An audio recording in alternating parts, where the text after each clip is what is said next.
Honestly. Oh, I know why. I was testing it earlier to make sure that I was hopefully have now managed to sync up the music and the microphone, so if I'm whistling along, it doesn't sound awful. Haven't actually? Oh, okay. I don't think I was doing anything particularly surprising, but nonetheless, a lapse of privacy. It has music to you've heard my throat clearing tradition. It was good I wasn't humming along to the music, at least. I occasionally do that for vocal warm-ups. But because it's still rather warm, my windows are still open, I don't want to make too much noise. Hi. How are you, Kira? You alright? Having a good day? Morning? Time? Having a good time? Speaking of music, let's put some music on in the background. Yeah, haven't made any more because I haven't had time. But yeah. A little. On the loud side.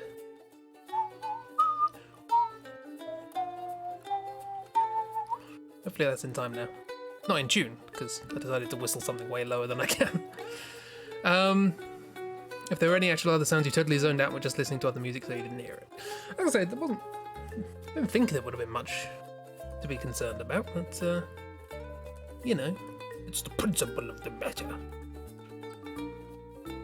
But yes, hopefully Twitch has calmed down a little bit in the intervening 24 hours, and there's not a huge delay now, and there won't be any weird glitches halfway through the stream and all that stuff this afternoon, but you once again recently woke up.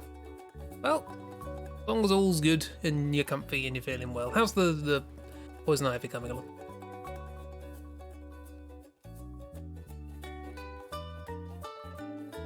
I just remember this is a stream that's just publicly talking about poison ivy. Did a couple of errands now vibing to this stream. I play the FF16 demo while watching / listening. People seem pleased with it, so I'm glad. I know literally nothing about it because the last Final Fantasy I played was 10. But, you know, I have 10-2 and 13 and Type 0. Should probably play this at some point. Anyway, let's get to the Drawthrough. Don't need the now playing. Here we be. Right, quick recap. I won't go through all the drawings. Well, I'll go through last stream's drawings. But so far, the story so far. A bunch of actors have been hired to kidnap a princess. They got to the castle and were there to perform a play, which was a distraction for the princess kidnapping that was to occur. Meanwhile, the small baby mage wanted to watch a play, but their ticket was counterfeit, so they snuck round the back with the help of a little rat friend. Meanwhile, the princess goes missing, and everyone's out looking for her, including the knight. The Knight of Pluto. He's not necessarily the bodyguard, but he's very protective of her. Yeah, Poison Ivy's much better, yay! It's still there and it's delicious like crazy, but it is getting better. Nice. Yes, everything comes to a head when it is discovered that the princess wants to be kidnapped. Completely having no idea that there is a plot to kidnap her anyway. Just coincidence. But the knight doesn't take that, and so he chases after them. A whole kerfuffle happens on stage. The mage gets involved when the guards find out that they've snuck in. And it's all revealed that the princess is trying to get away, and the theatre ship tries to fly away and gets exploded for its troubles. So how much of that happened last time? Oh yeah, Oglops. The door is frozen shut. It won't budge. I said the magic word. Hi, Jeeb. Gotta love it when goals match up like that. Yeah, I know. I want to kidnap you. I want to be kidnapped. We're simpatico. How's the Jeeb? Is the Jeeb good? You feeling better than yesterday's? Fingers crossed.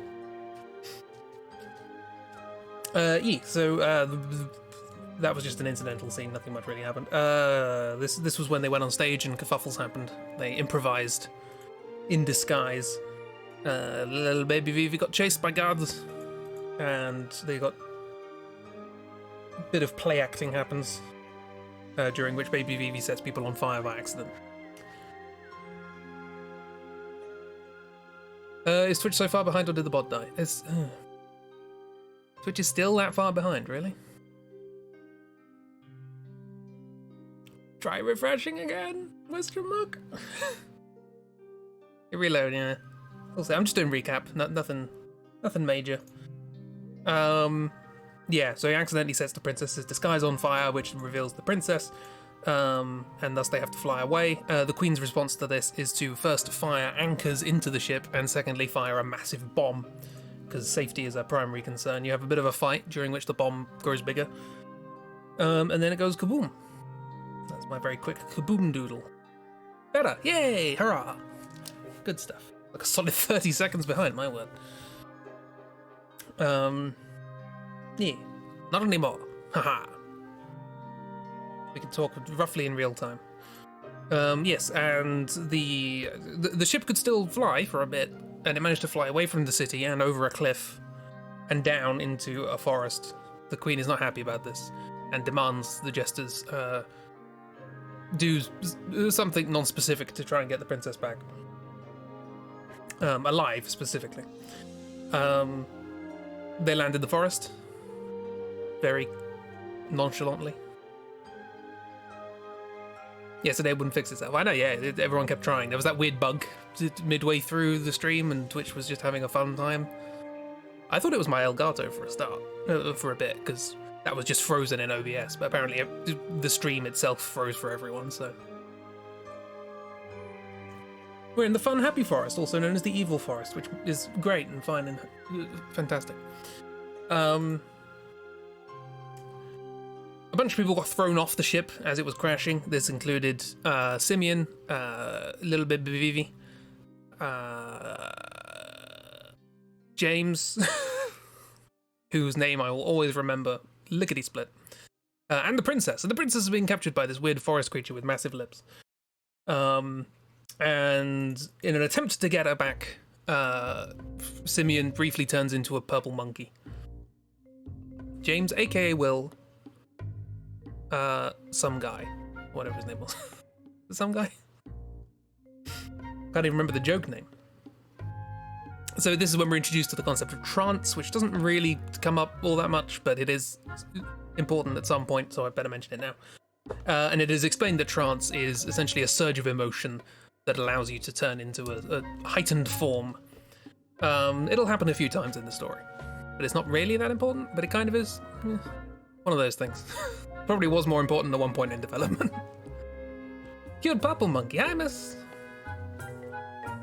Funny to you because one of your closest family members is also named James, though we call him Jim. That's a common American thing, isn't it? Jim, James. I've never really heard it here. How's a miss? Is a miss feeling better? Is a miss and a chip feeling better?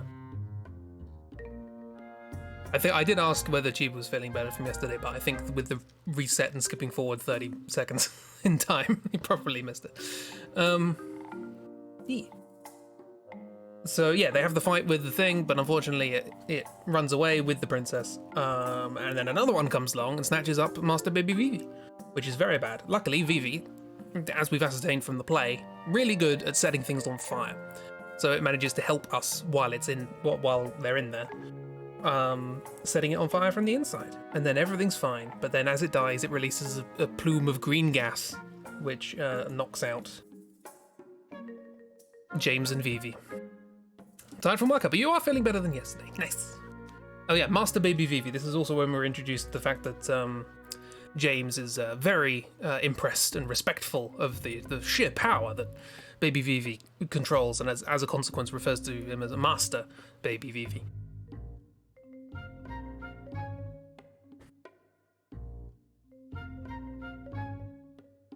Vivi, however, is Bab. And so it's like, huh? They got a good relationship, yeah. Right, we return.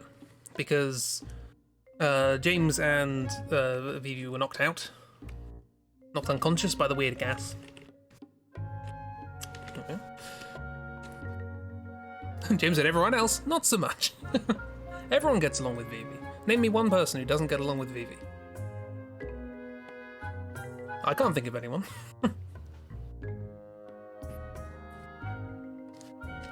I mean, Vivi doesn't get along with some people because they do bad things, and Vivi's a good boy, but, you know.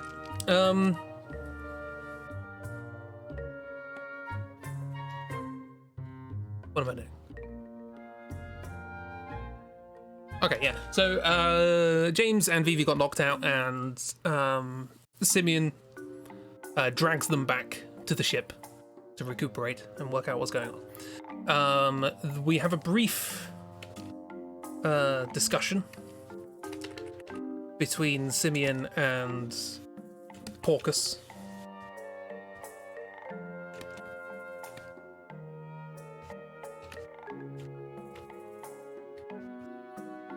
The ones that come to mind are some enemies, and only if yeah, exactly, they're enemies, doesn't count.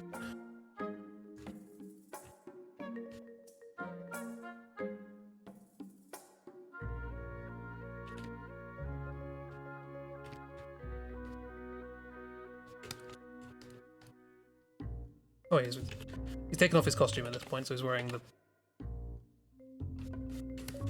weird pilot helmet. I say weird, this is Final Fantasy, everyone's wearing something strange.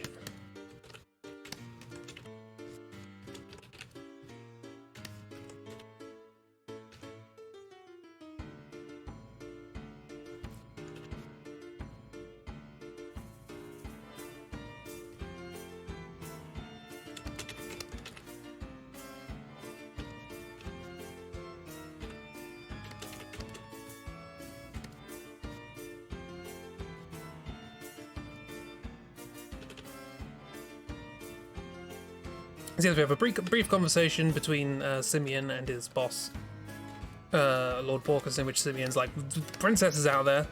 We need to go find the princess." And Porcus is like, "We're in the evil forest, mate. If we go out there, we're gonna die. We need to recoup, make sure everyone's healed, and then we'll try and find a way out of it."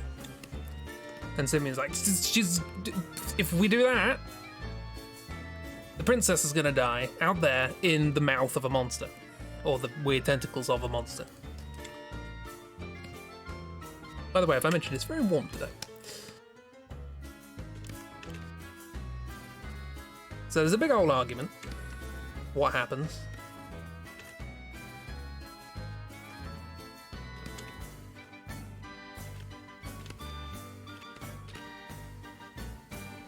Also, let me know about music volumes and stuff like that, because I have been fiddling around with things. Oh, miss! Didn't reply, you're feeling much better, all things considered. Nice. Let me know if this is a thing.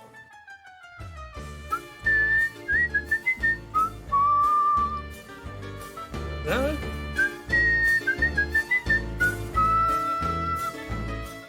Is that close?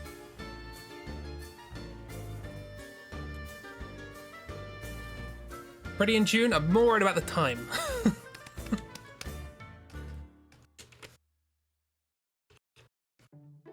Not terrible at whistling in tune, generally speaking, but try to get it in time. Sounds good. Fantastic. I can whistle again. Hurrah. There's quite a lot of fiddling around with that, which is why my microphone was accidentally left on at the start of the stream. And I revealed all of my secret details to Kiro.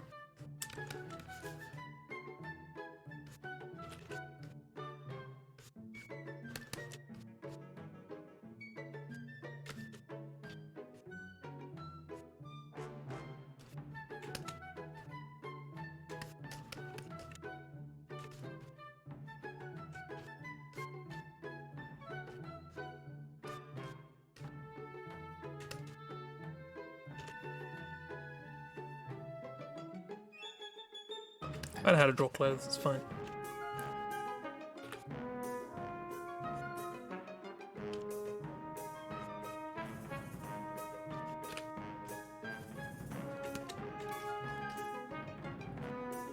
Why are you jumping, Simeon?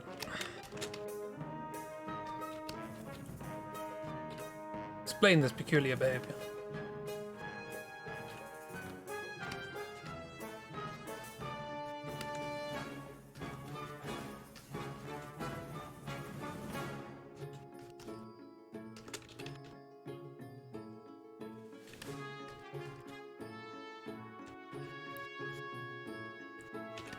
Is float a thing in this game? I think it is.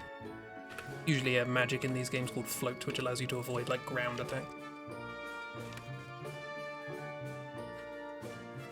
He lies, the mic might have been on, but he revealed nothing. No, you know all my deep secrets. Oh no.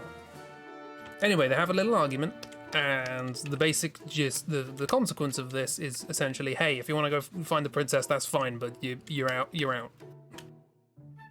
You're going to abandon us to go grab her, whatever.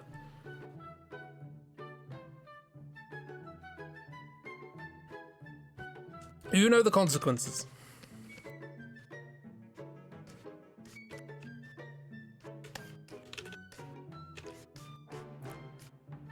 Hey, Simeon, how does your hair work? It works the other way around, right? Goes up like that. It's a weird haircut. So it looks worse, but it's more accurate.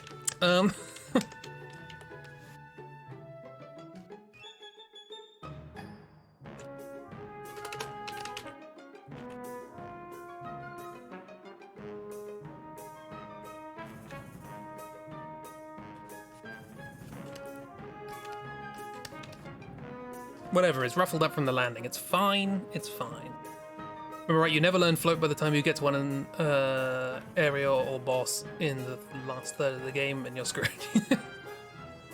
There's a couple of places where it's very handy. In particular, ones that know how to use Earthquake. It's fine, don't worry about it. Happened to your brother, and oh boy, it sucked. It's a good time. I'm playing my 4-job Fiesta on Final Fantasy V, and Final Fantasy V's bosses are generally all gimmick bosses, so if you know the way to beat them, you know the way to beat them. However, if the way to beat them is you cast float to avoid the ground attacks, and you are not given a job that can use float. Also, you're not given a job that can use float, so you can't walk over lava, you just have to walk through it. That hurts. It's a good time. To be fair, the game was not designed with those challenges in mind, so not their fault. We need to move on from this scene. Anyway, they have an argument.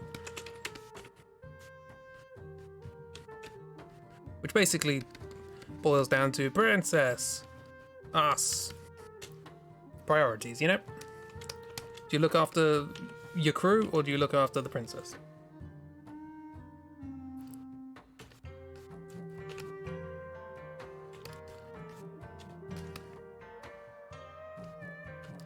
Luckily, there are multiple parties in this situation, so we can split up and search for clues. Cool. So,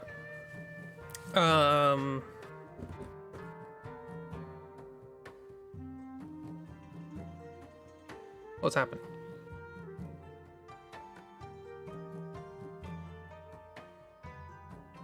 Yes, I know what's happening. March.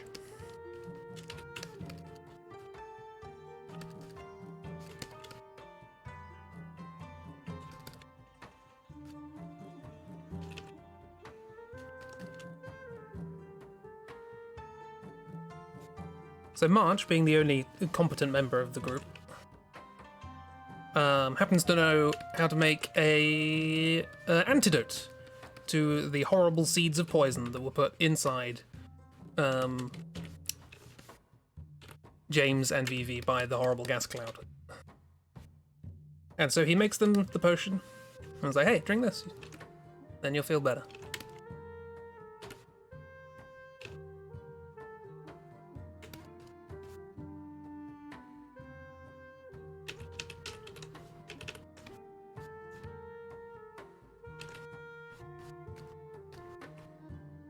Also, I should use this pencil so that the lines come up stronger.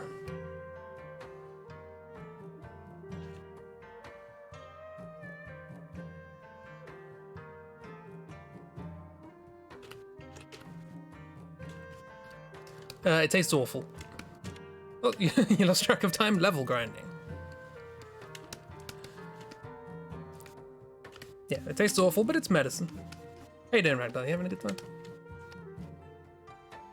Look after the crew, because March is the only one who's capable, so if you have him, things will go much smoother. I'm glad you latched on to this idea.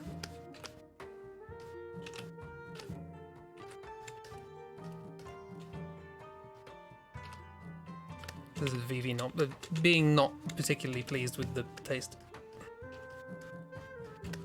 Also, people are going to have varying numbers of fingers, don't worry about that.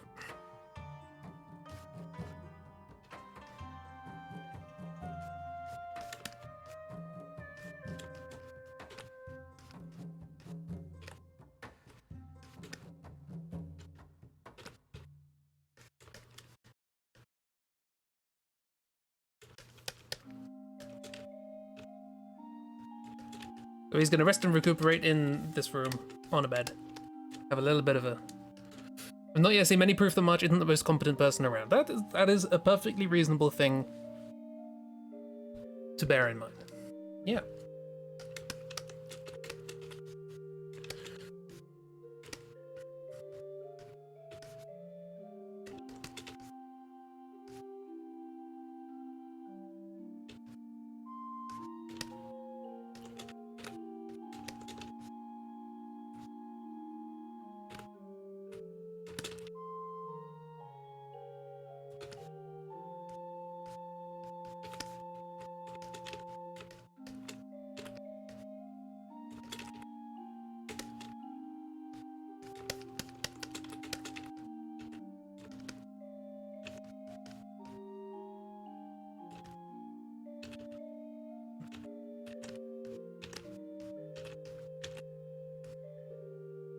And he shares some, you know, supportive words with Vivi.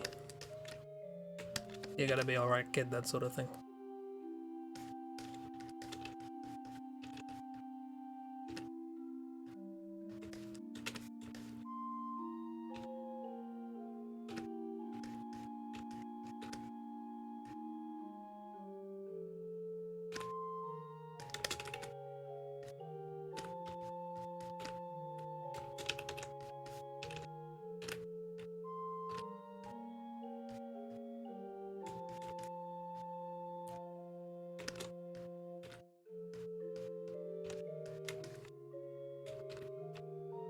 So then you're going to assume this group has never succeeded at anything is only because of March. That's, yeah.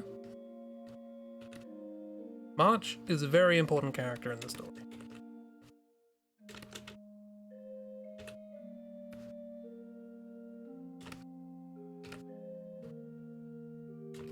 He doesn't look like March here, and I don't know why.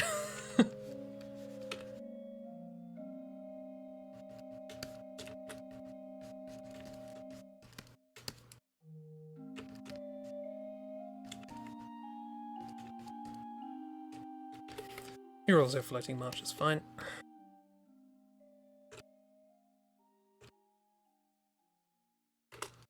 Although, don't worry, kid, you're gonna be fine. No, we haven't got to this bit of the story yet. We will. Today, probably. Could say the March is the rock of the trip, exactly. It's a solid foundation.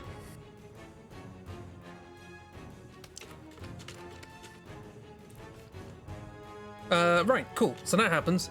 Meanwhile, James is also given the medicine, but in his delirium and stubbornness, he's like, I'm not going to drink that. Oh, it's probably poison. They're probably going to try and kill me. And everyone's like, just drink it.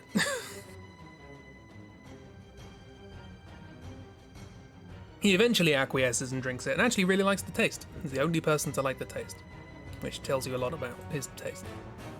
Which actually comes up later in the story. I've only just realized this. His terrible taste is beneficial to the plot. It's theming. This game has theming. But anyway, he eventually drinks it, and he's like stuck in a room on his own because everyone wants him out of the way. Let him die. What's wrong with him? He's just trying to do what he thinks is best, and what he thinks is best is stupid. Right, so yeah, that all happens. I guess we could just skip straight ahead to this again.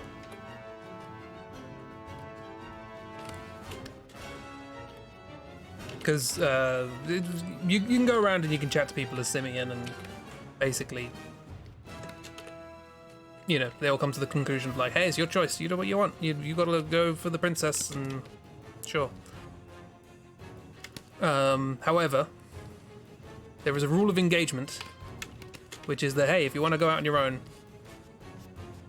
prove you can look after yourself. And so once again, we have a little fight with our boss, soon to be former boss.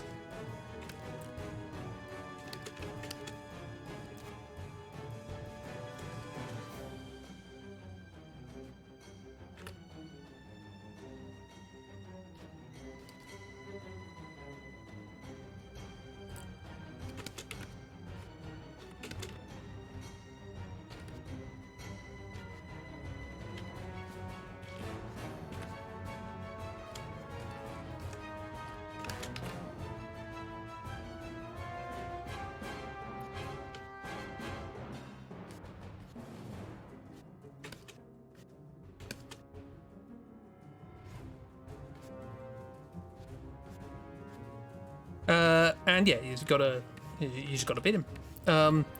Surprisingly, not the easiest of fights if you're not paying attention to your health, because you're back down to just being one person and you don't really have any healing magic, so you gotta keep an eye on the items and health and just... He hits hard. Last time you fought him, you had 4 people. Now it's one-on-one.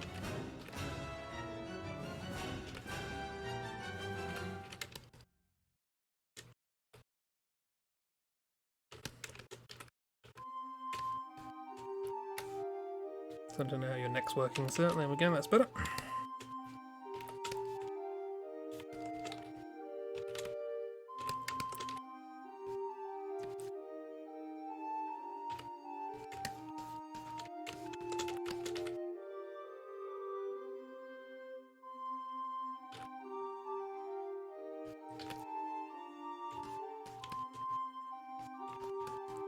It worked out perfectly. Don't be mean to James Will, some guy. At this point, you assume Durgan just likes fighting his employees. Pretty much, yeah. He runs a tight ship.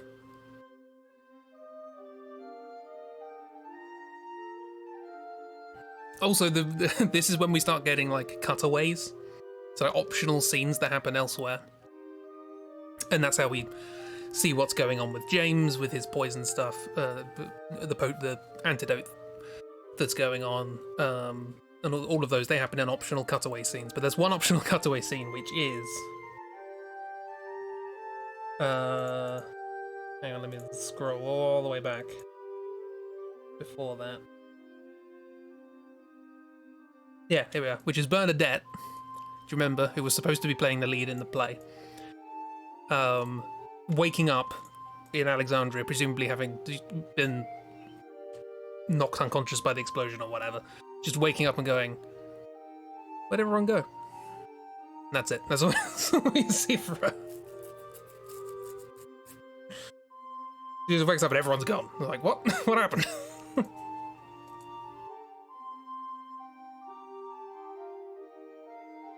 Anyway, you fight your boss and he's like, cool, you got it. Good man, you go get the princess. And then he punches you in the stomach and leaves. It's a playful punch in the stomach, but Simeon does double over. Was Bernadette part of the acting trip? You'd assume so. Yeah, she was supposed to be in the play. She wasn't. Or she's just some lady they hired. I don't know. I guess, yeah, I guess she... Yeah. I can't think of any explicit evidence off the top of my head that says, yes, she's definitely in the group, but she... Yeah, she was supposed to be in the play, but maybe she was a hired actor. I don't know. She feels like she's part of the gang, right? She's supposed to be part of the gang. If a little more hoity-toity than the rest. Well, not hoity-toity, highfalutin. She knows her mind. She ain't gonna let no one tell her nothing. And March and Banana Men know her. Yeah. And they're all chummy. It's like a weird choice to hire one of your main leads locally. Yeah, exactly. Right, so you do that. And then you go off and you recruit, basically, James and Vivi. And you have a little chat with Vivi.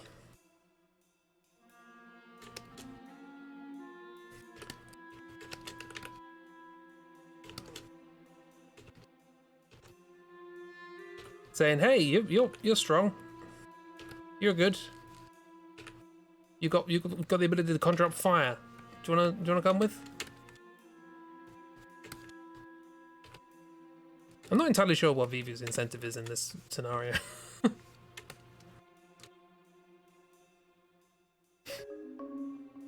Hope she becomes a star. Well, we'll see her later. There aren't many characters who just completely drop out of the plot in this game, so...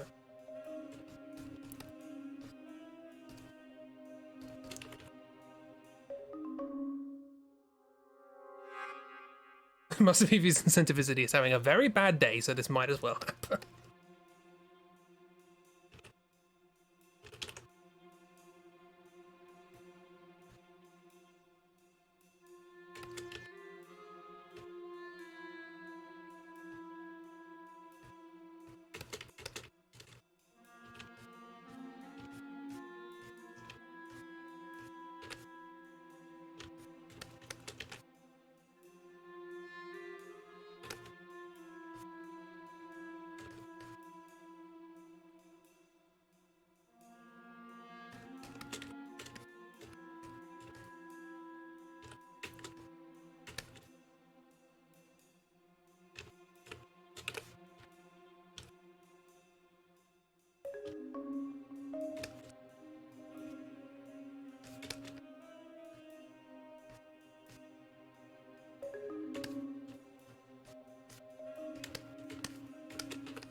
Hey, do you want to come with into the evil forest with us?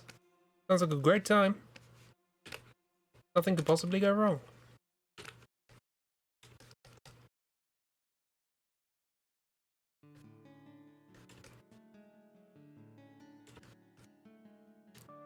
Got very long legs all of a sudden.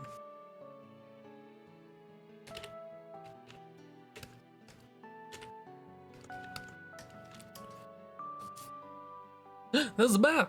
It's slightly confusing because there's a name beginning with C and you happen to be the same colour as Chibi. So apologies if I get messages mixed up.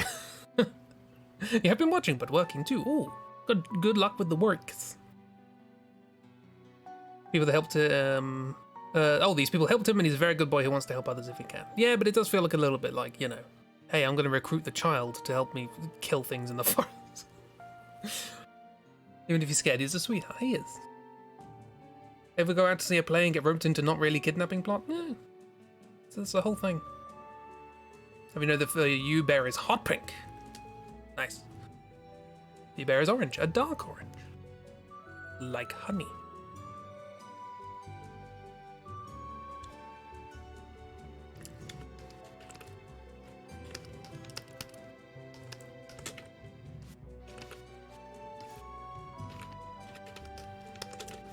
Meanwhile, he also ropes in James, because there's one thing James wants to do is get the princess back. I mean, James wants to get the princess back to the castle, but it's close enough.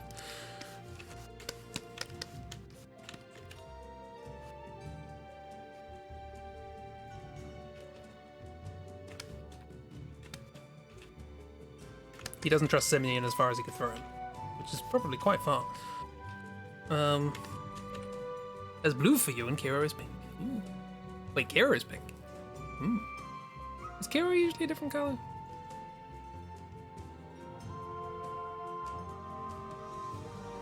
Your forest green. Yeah, Kira, I feel like Kira is usually green.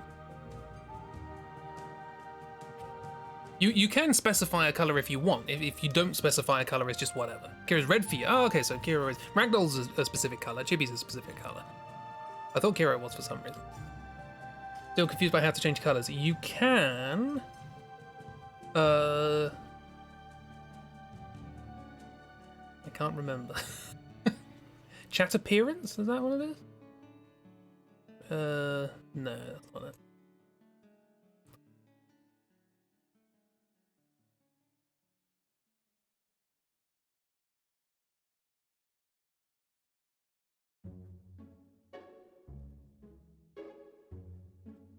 I don't know how much of this is better Twitch TV, so I'm trying to work out. There's a way to do it somewhere. Not on PC right now anyway. Yeah, I think you could do it anywhere, but... Ho-hum. We'll figure it out Sunday. One of these days. Anyway, sorry. James is here, and James is very excited to go and get the princess from the clutches of these ne'er-do-wells who stole her away from the castle. Evil people. He is the knight in shining armor who will save the day and get the princess back where she belongs. However, he's much more excited about something else, which is Master Vivi and his magical, amazing skills of magic.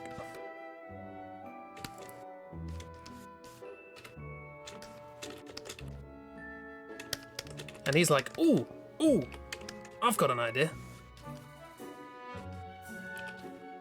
I don't really know why I'm drawing this. It's not relevant to the story, but it's a thing that happens and I quite like it. And I wish the game did more of it.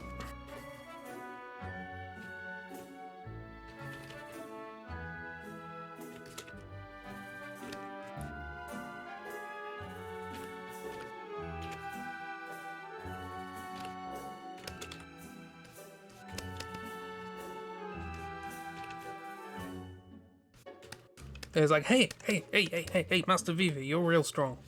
You got real cool magic. Me, I'm also real strong. I've got a real cool sword. How about... Here's an idea. How about you set my sword on fire? And Vivi's like, I could try.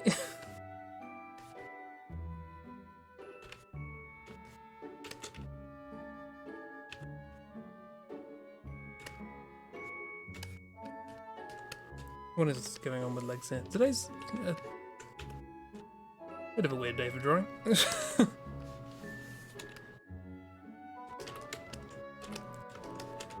And thus we are introduced to the only synergistic aspect of Final Fantasy IX, which is that Vivi can set James's sword on fire. I mean, specifically, he can apply spells to... more generally, I mean. He can apply spells to James's sword. That includes fire, or lightning, or frost, or sleep, or poison, or whatever. But let's face it, in the forest, there's one that's useful, and that's fire.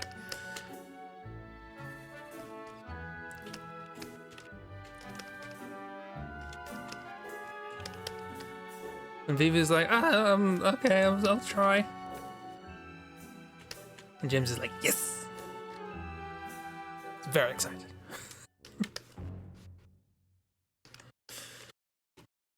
Anyway, so this is our little group for now.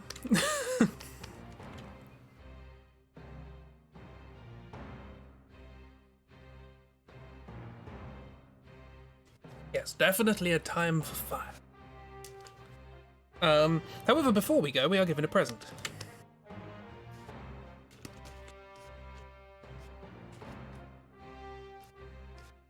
Can anyone guess what the present might be? Because, thinking about it, it's actually something really, really important. And no one else thinks about this, except the person who gives it to us.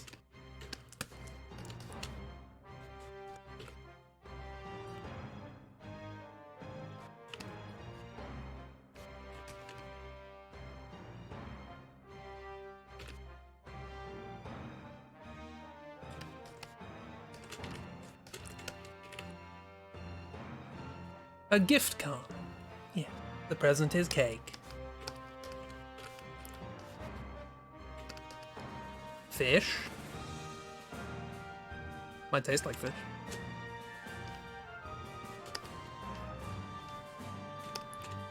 I've only just realised how obvious this is of a thing that you really should have thought about before you just went, right, we're off. Exactly. Antidote for the princess, because she's probably also sick, having been captured by the thing that made Vivi and James sick. No one else thinks about this except, obviously.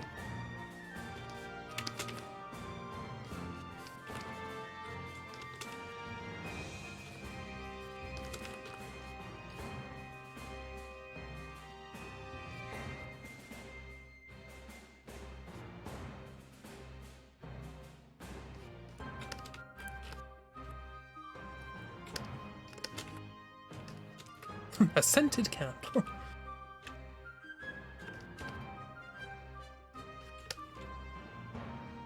He's like, you might want this, right? This might be handy.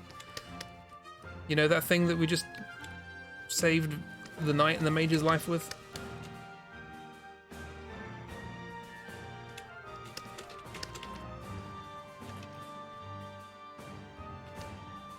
Everyone's got belts with big buckles in this world.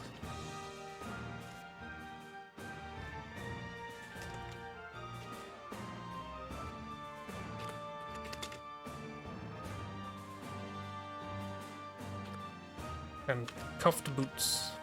That's the right term.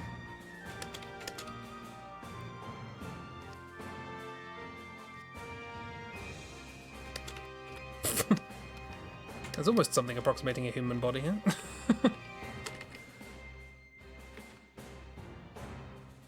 Good enough. He's like, hey, you might want this. Good luck getting the princess, you idiot.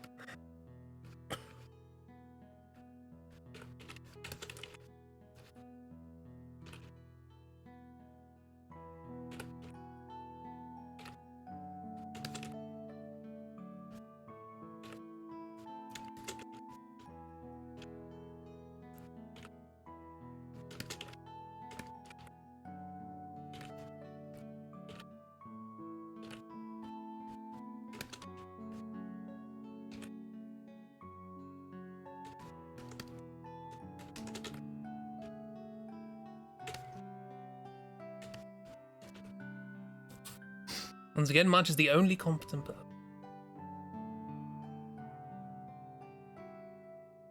I see. It happened again. I read fish and scented candle and thought it was cheap. It happened. Hang on. If I reset, if I reload. Aha! You're pink now. Haha. And Kiro is now a slightly yellower green. Ferrero Rocher. Pack of mini gourmet jams. But I like how my brain read that, and instead of thinking like, "Ooh, posh jam," it actually thought, "Is that like a type of biscuit, like a jammy dodger?" It takes notes for Bear's Christmas. Well, it's coming up, miss. Antipodean Christmas is in 4 days. Gotta get that quick. I believe he confused you for someone else. Just purely in terms of green name. They mean nothing. No! We mean much. Socks. You mean socks. And Nibbins. Or whatever the name was.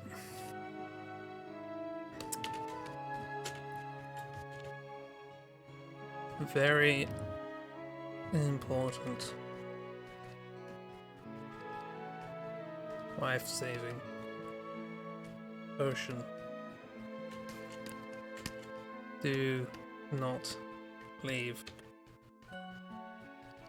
without. You can't in the game, and this is just a note to Simeon. Meanwhile, just as a small aside, here's just the broken side of the ship. And here's some forest area out here.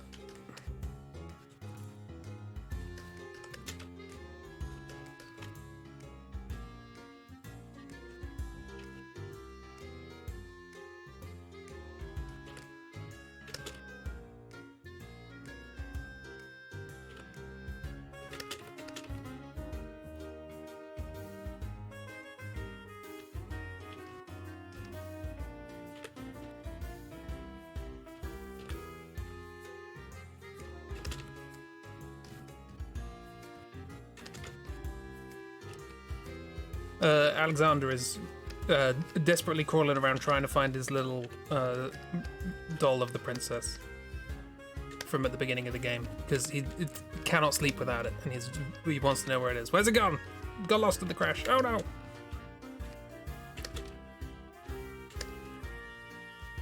So as far as we know, Alexander never sleeps again.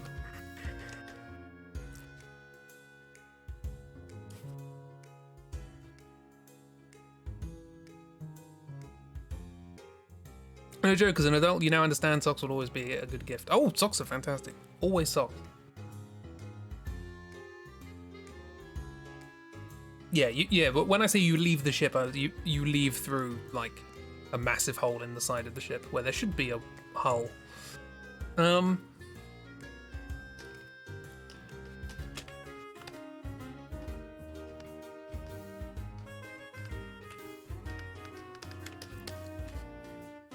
I don't know what Banana Man's doing in all this. I think he's probably just helping everyone out, as you would do. Do you see Banana Man? He's probably hanging about somewhere.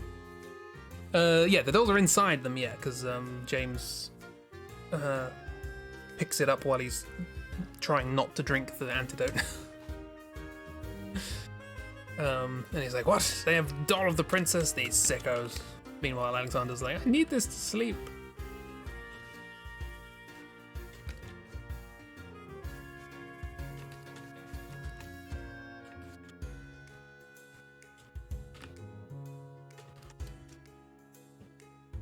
Right, okay, we are going into the forest now. And we can skip the forest because it's just gameplay.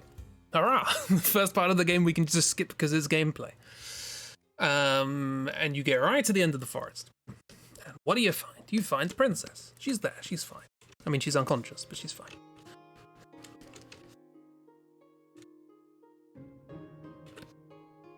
Ooh, forest music.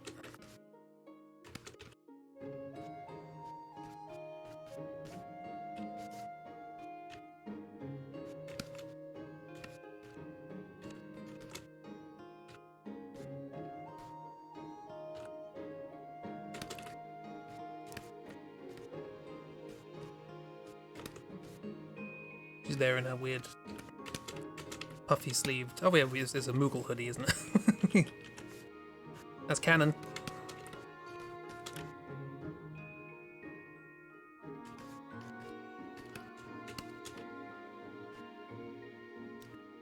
Always a belt.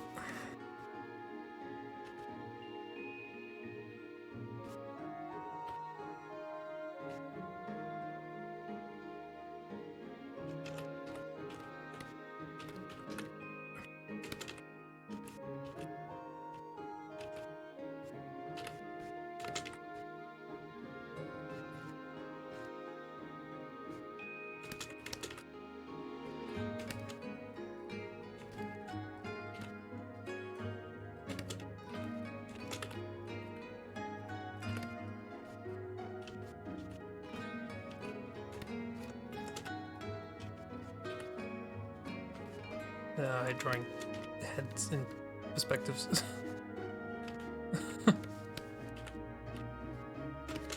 There you get the idea.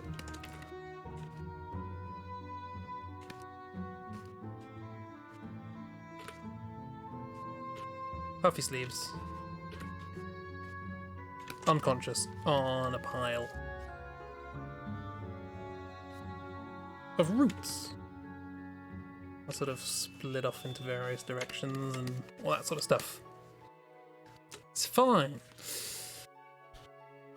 Keep in mind that there's always at least one Moogle in every location we go to, because there are save points in this game, so we see at least one Moogle hanging around everywhere.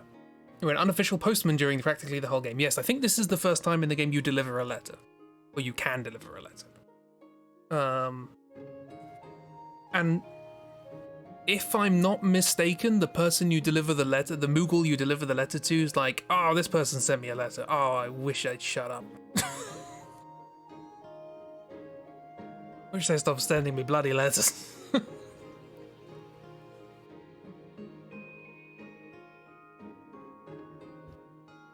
Which is a great incentive to continue doing. They've all got their own little personalities and interactions between them, but they're all just Moogles you find out and about. Most of them aren't interesting, except Pancake? What do we call them? I'm gonna say Pancake for now.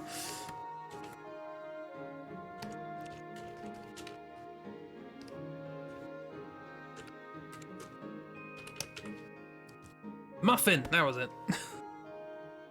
I thought it began with M, but unfortunately the first word that came into my mind was marzipan. Muffin the Moogle. Yeah. Stiltskin's Muffin now. It's Muffin.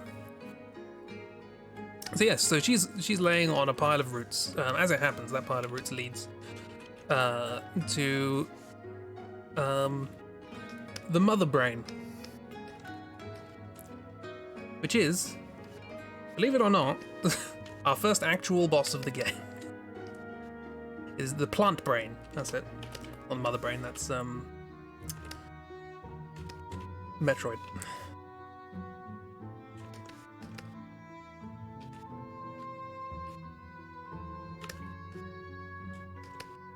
Yeah, boss! You actually get to hear the boss music. I mean, we don't, because, you know, copyright and all that.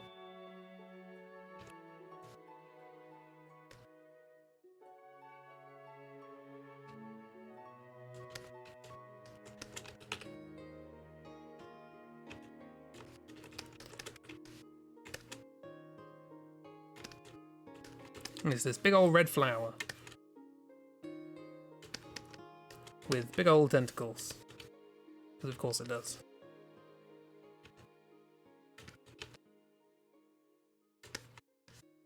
We do not know what happened to the cage thing that took her. that leaves the story. I mean, maybe it already took the princess, left her here, and then came back, and that's the one we fought.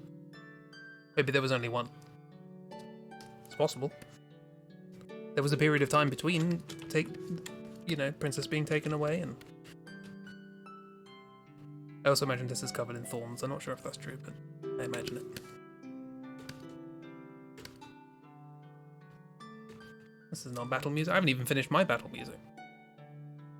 To be fair, that's because my battle music was a mess.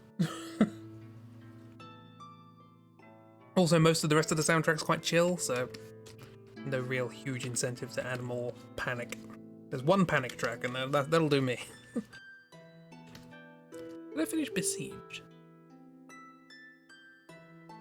I did not. One of the first ones I worked on. That's not really panic, but you know, anyway. So you fight this, and you fight this as a group.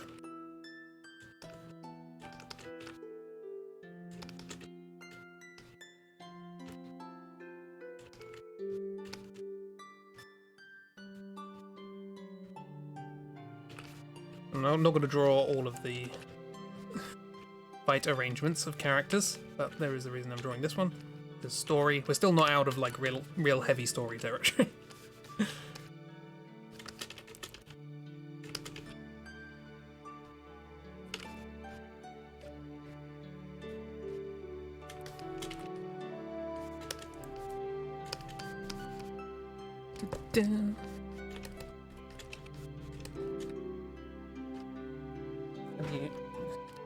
Just try to do a pose to work out how to draw this, and I kicked my chair.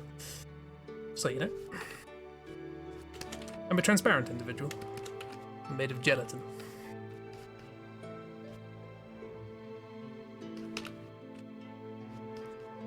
Emotionally speaking.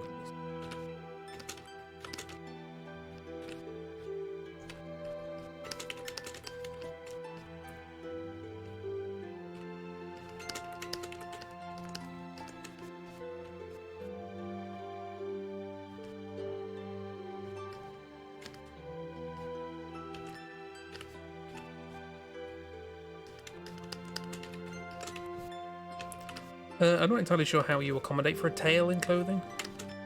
I assume there's just a hole in the trousers.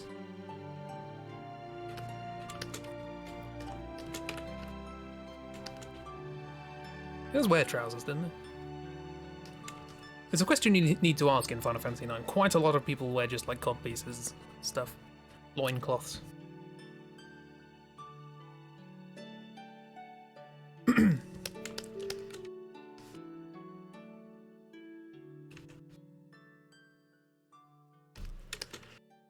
Probably should have drawn these a different way around, but here's here's Vivi's hat. Vivi's also here. Doing cool and important magic things. And being very useful, because they have the ability to use fire.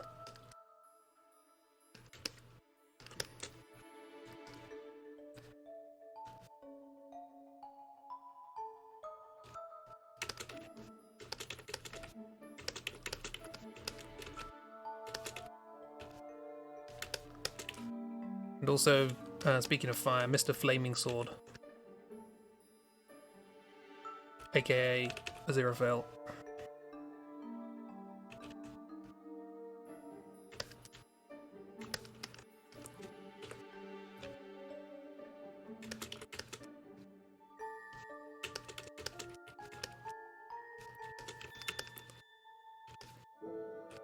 I mean, we might as well call him Aziraphale. He's got like 7 other names. And we're fighting this big old plant monster. However, bigger than that. Scales, they're tricky. Also, this music was actually the first piece of music I made for this. And we're almost at the place where the music comes from, so that's fun.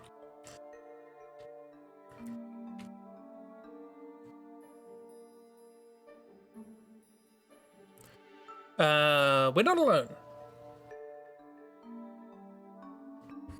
We'll get to that.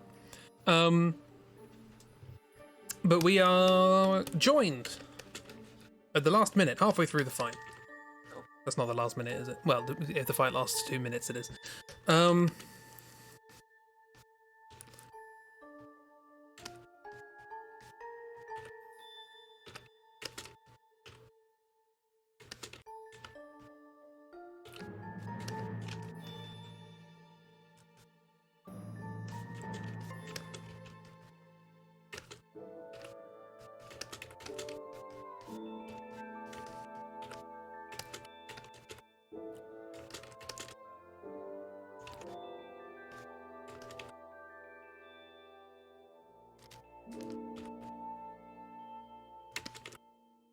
We're joined by somebody else who thinks we could probably do with a hand.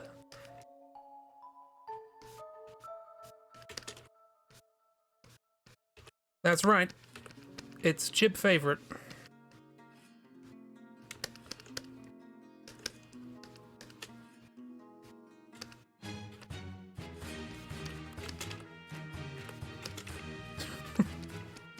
Oh, why did I choose this angle? Also, you're pretty big, March. You're quite tall, but you're not that big.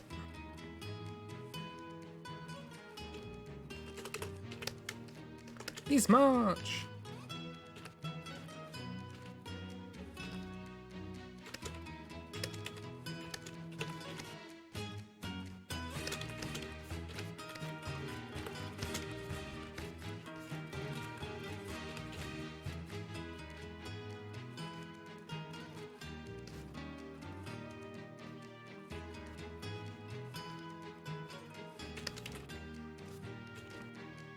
There you go. Off screen, it's fine.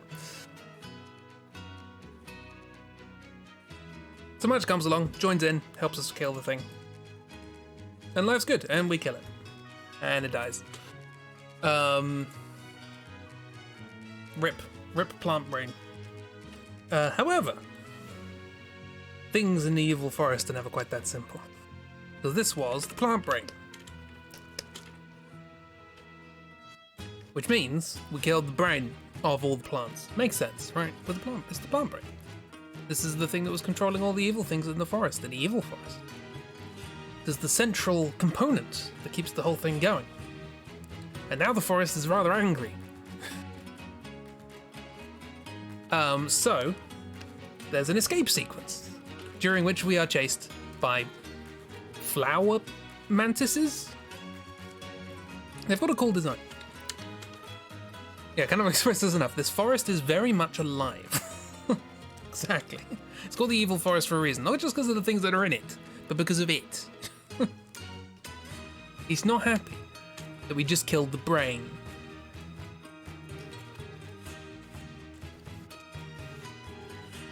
Okay, so we have a lovely little escape sequence.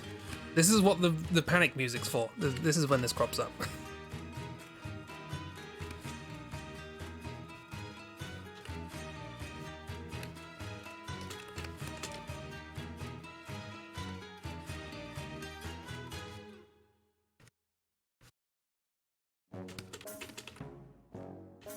Just as I start drawing James. Right, first boss down. Do you remember the rules of the draw through? Every major plot point, every character, every boss. We finally done a boss after 50 plot points. Sequence can be panic-inducing if you're not aware of it, even if you are aware of it. Yeah, you have to run away from enemies in real time. If they catch you, you have a fight. And if you kill them, more will turn up. So it's the whole thing.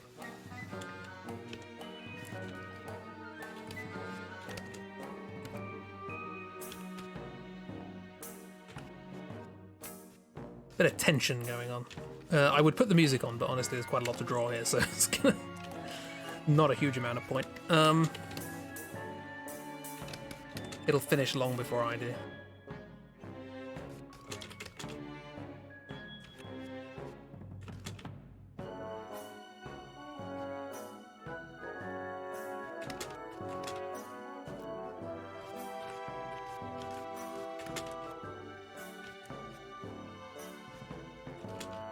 So Rusty picks up James. James picks up the princess. I always call him Rusty in my playthroughs. Right, ponytail. I remember Curious talking about the ponytail. Don't forget the ponytail.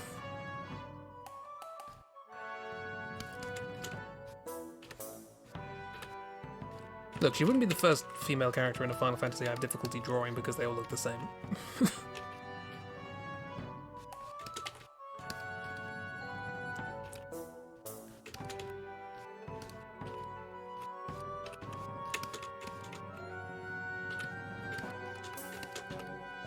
Don't forget the Moogle hood.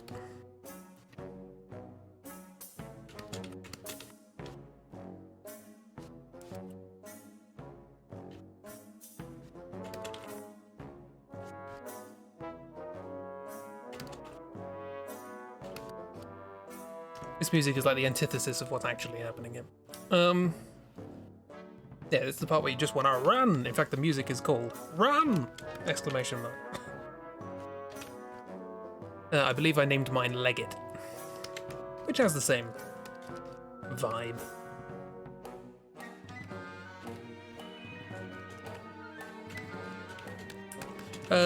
Vivi's running because he's having a fantastic day.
I don't know how hands work.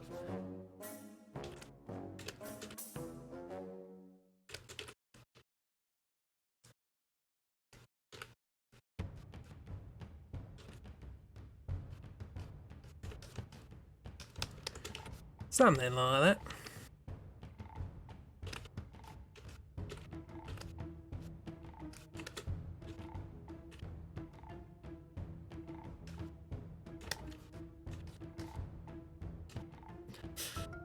So, James is having a run with the princess. Vivi's having a run.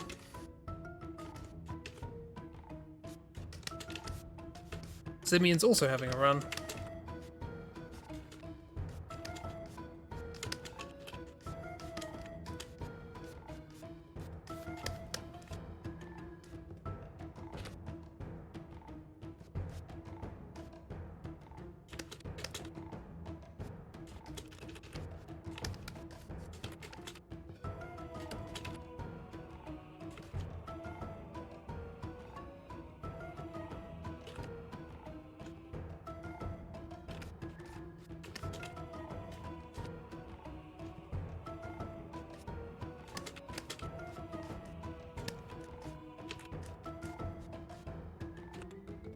By the way, I should probably specify for the sake of, you know, anybody who's forgotten or bear or whatever. And it might be incredibly obvious, but nonetheless, I feel like for the sake of my own ego, I should specify. I don't plan any of this. I have no plans for these. I just have to make it up as I go along. So if you think like it's a bit haphazardly put together, that's because it is. I don't know what I'm doing. Sometimes I plan a drawing in advance and prepare it, and I can surprise people with it, but I honestly can't think of a moment in this draw through that I do that, so I guess I already did with the princess waking up at the beginning, but that's... How many shading things? What am I doing? Also, everyone's in the same running position, don't worry about it. My preparation for these streams is I play the game briefly a while ago. I'm probably, at the moment in my playthrough, I'm probably one more stream ahead, so I should probably start playing again.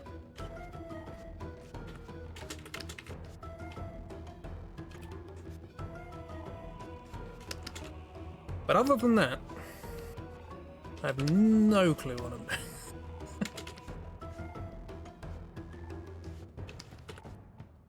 I don't even practice drawing the characters, as you could probably tell. There will be characters in this I've never drawn before. Many characters. turn the lights on. This is apparently the summer solstice. Summer solstice.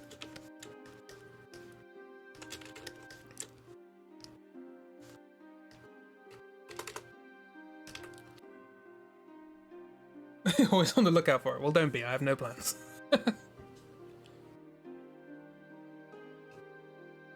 While I'm here, I'll try and draw one of the things chasing them. Because I don't this is a panic-inducing section, so it's kind of difficult to really pay attention to it. But they're kind of like big old buggy things, but they have like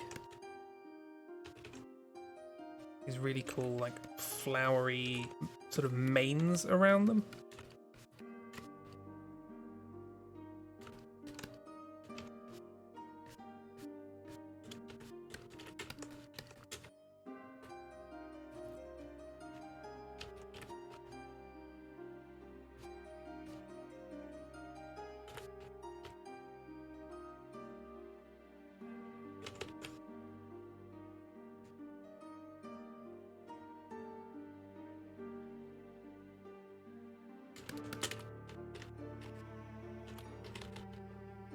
And they skittle after you.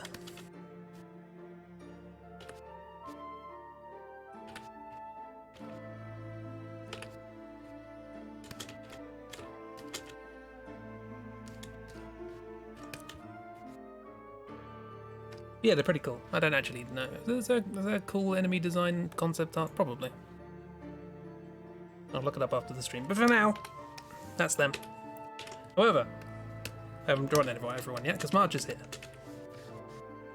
Kind of. I mean, he is. He's here.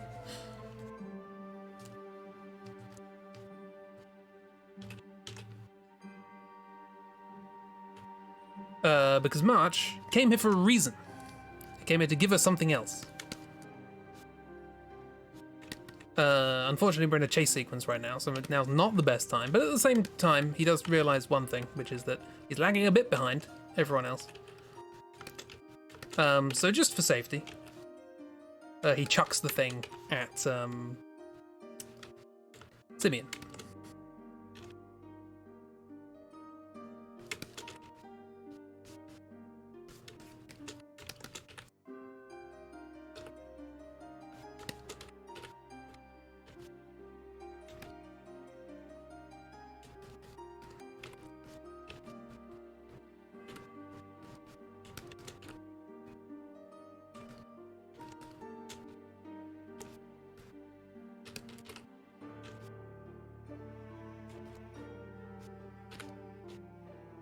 I'm slightly editorializing for the sake of this stream. Because if I explain precisely what happens, it sort of, you know, ruins the flow a little bit, because it takes me time to draw.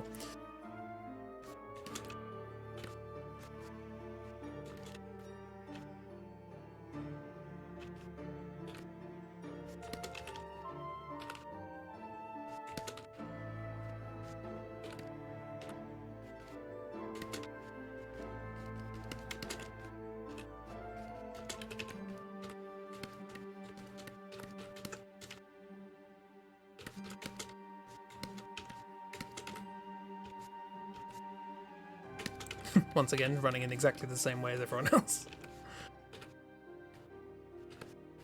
Look, I don't know how to draw. So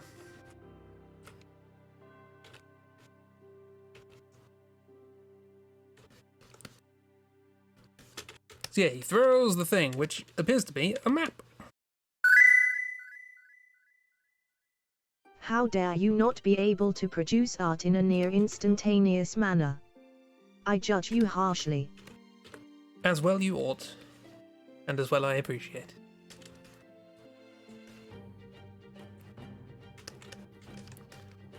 Yeah, chucks a, well, it looks like a scroll. I'm telling you now, it's a map. And Simeon catches it, and the chase trundles along. We should put on chase music now, probably. Give me that chase music.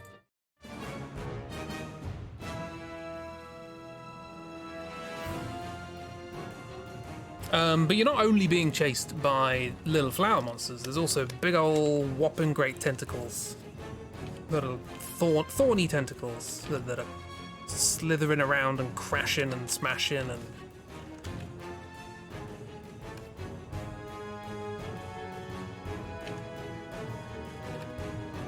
crashing into the ground.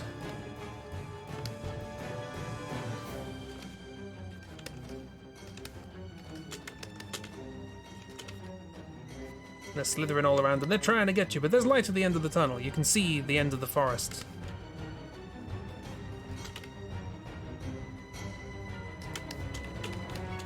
It's real close because these things are weaving in and around you and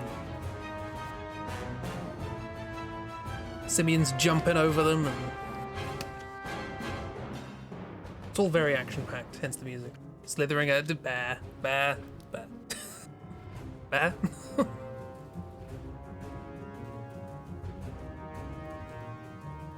Are they now? Yes. They're thorned for your pleasure. So this is all happening. And one in particular.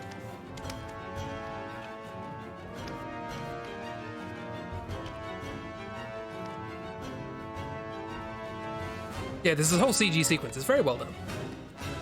I recommend watching it, if only just to see James's faces. Pull some good faces during this.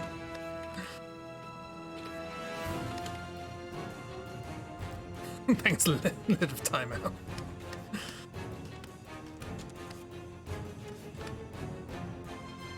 So because he's running a little bit behind, quite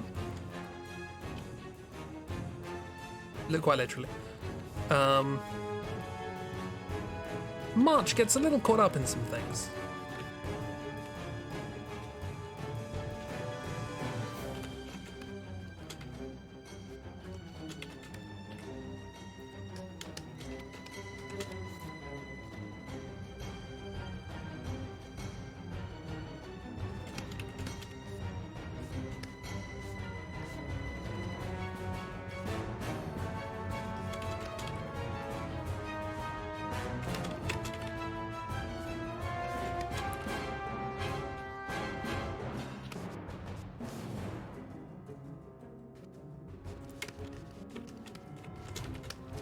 And while this is all happening and all of these tentacles are crashing round and wrapping things up and so on and so forth, you notice that something else is happening while this is going on.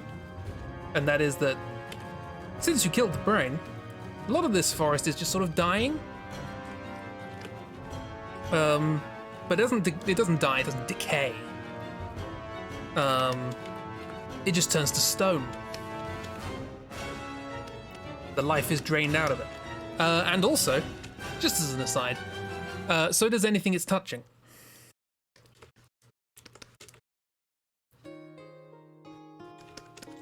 Now the calm music's happening. See, I told you it would run out at a bad time, didn't it? Tell you what I can do.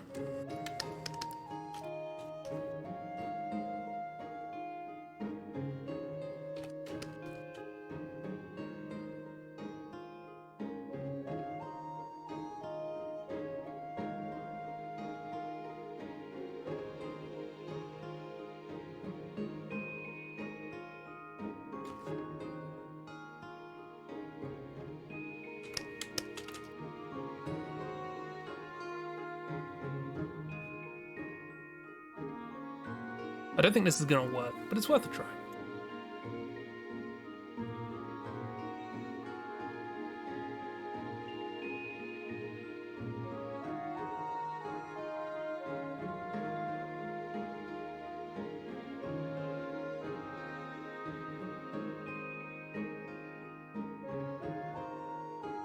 It would be good if I actually had anything ready for this.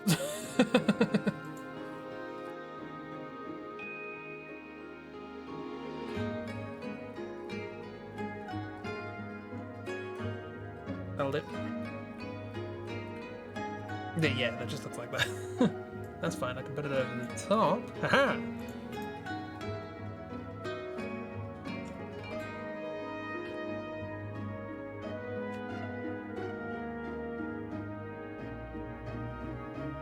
Close enough.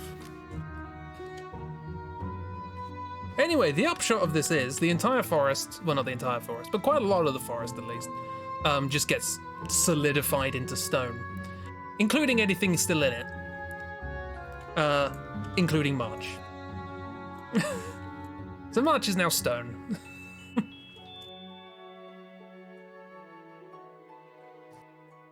Your boy, Jib, you choose so well.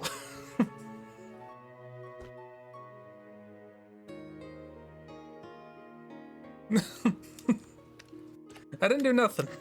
It was the game. The game did this.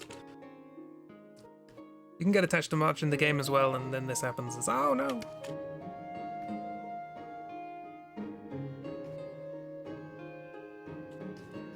He kept this group from falling apart.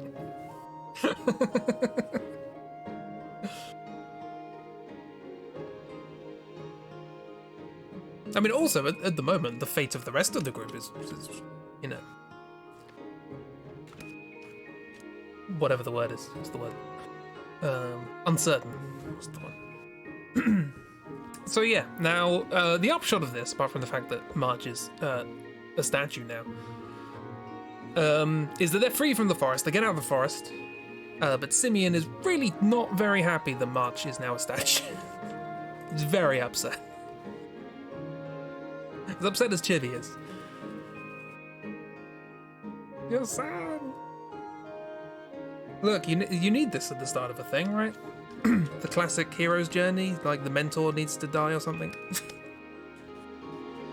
Obi-Wan. The competent character needs to be taken away so that the idiots can take over the story. I've not really thought about it like that, but... Simeon, I don't know how, but it's all your fault. I mean, if he'd sat down with March and went, right, have we got everything we're going to need? Then maybe it could have been given the map from the beginning. Rather than just rushing out and going, oh yeah, antidotes, that'll be handy. Just watched the original chase sequence just now because you love pain, apparently. Simeon was the one lagging behind and was about to get grabbed by a plant, but March shoved him out the way and got grabbed instead. And we realized he was stuck. He threw the map towards Simeon. So it is Simeon's fault.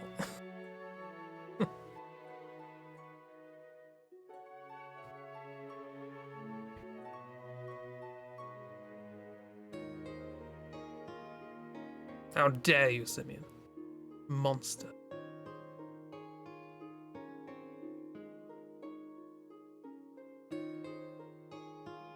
Who will have the brain cell now? Do you know, thinking about all of the characters you can have in your party in Final Fantasy IX, I'm really not sure.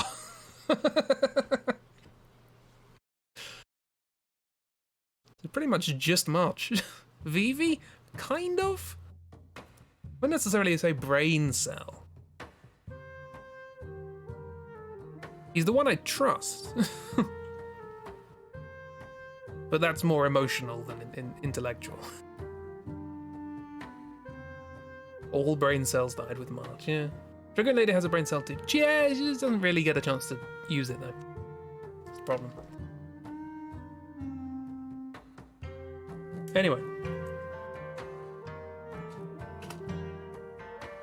What's this?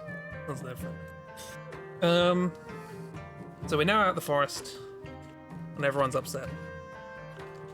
And they set a little campfire.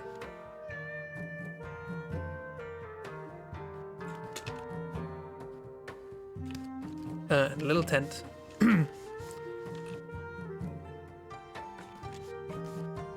Which has a Moogle bubble for reasons.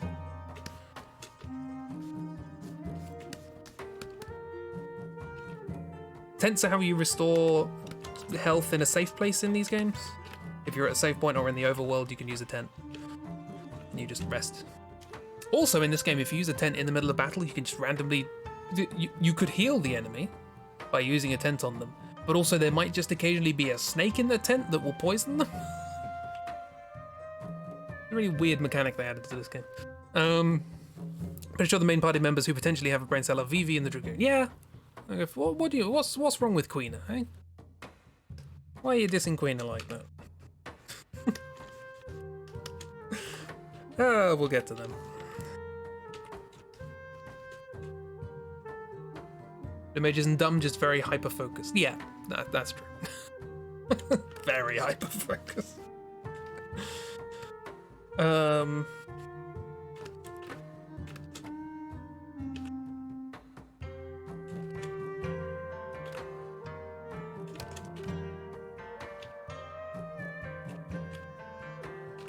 Also, legitimately, the only character in this game who I've taken life advice from.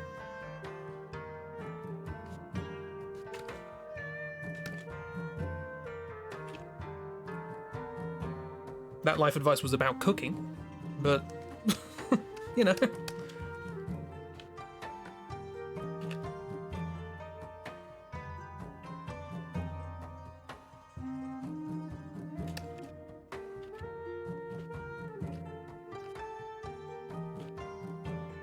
Another thing I should probably specify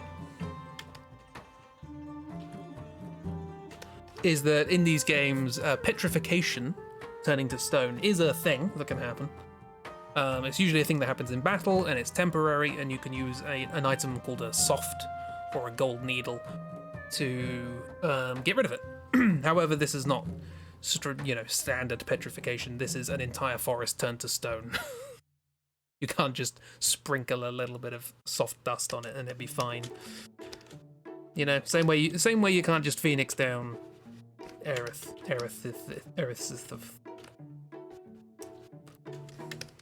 What is she called in the remake? Is it Aerith? Take life advice from the character that eats live frogs. Yes. Yeah, making sure you have plenty of food for everyone. Exactly. If you're making food for a bunch of people, always make sure you make more than you need. Because worst comes to worst, you'll have more than you need. But if you make exactly how much you think you need, you might not have enough. Someone else might come along, or something might happen, and you'll end up with not enough, and that's worse. Same hat, exactly. See, that is the most useful piece of advice in this entire game.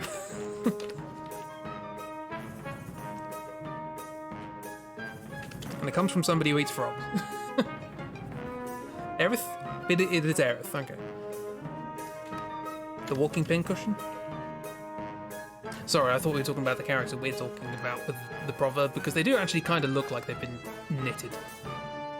Or not knitted, sewn. Fashioned from scraps of cloth, let's say. They've got a look.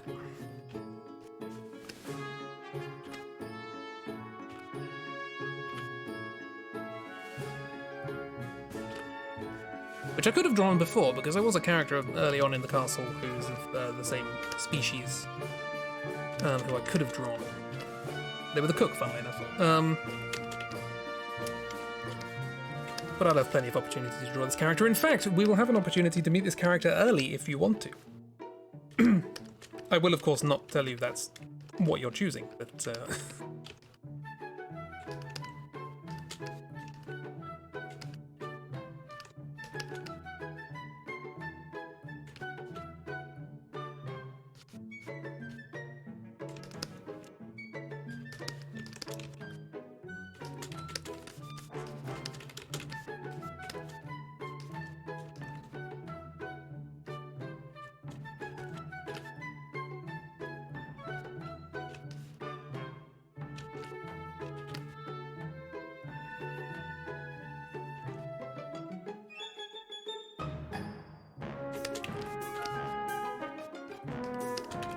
It's so loose!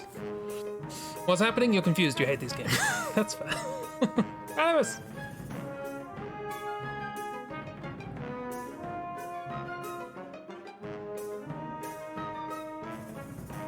Yeah. Also, now you might explain, you might understand, Ragdoll's remark from earlier about, March being the rock of the group. Just wanted to draw attention to a good pun, now that we know what it means.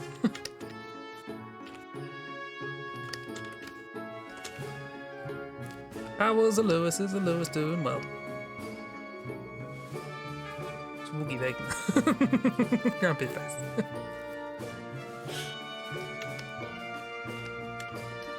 I've been trying not to be too, like, obvious with my indications of, like, that was the character you latched onto, was it, Chip? Good for you. Definitely the competent character who's keeping this all together. Yep.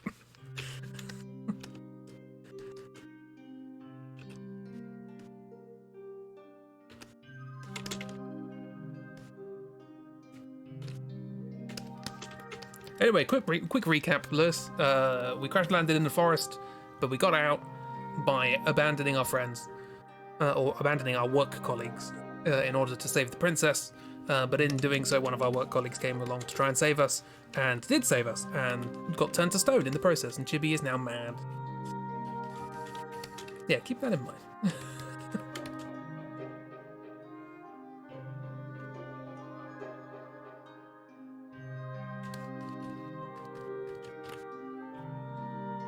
Lewis had a day of rest after a 12-hour shift yesterday.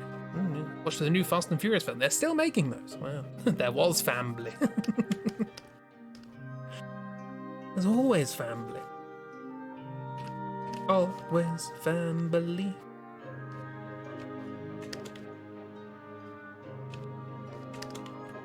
Yeah, glad you got some rest.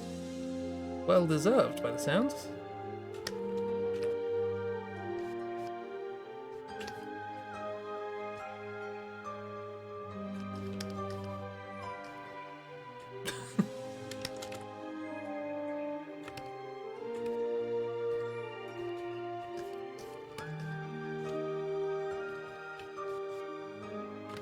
Anyway, James is very upset that this whole situation has happened and you put the princess's life in danger. And Simeon's like, my friend is now a statue. Can you give me a minute?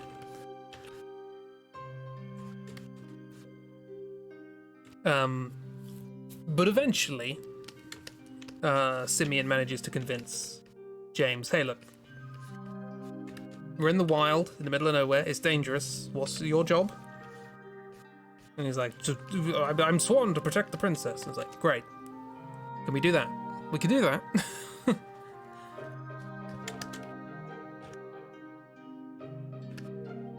We both agree that's a thing we can do. Let's do that. I know you want to get her back to the castle and I want to get her somewhere else, but at the very least, we can agree to look after the princess while I try and work out a way of getting my friend back.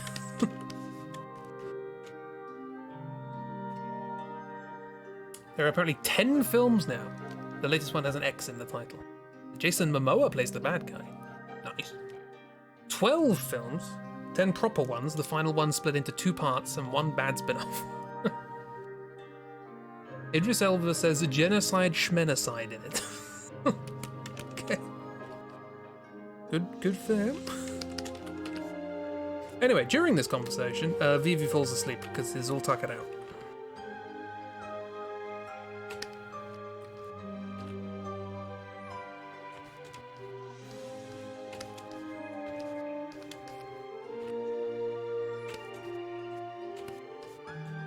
Has had a big day. And it's been pretty bad, all things considered.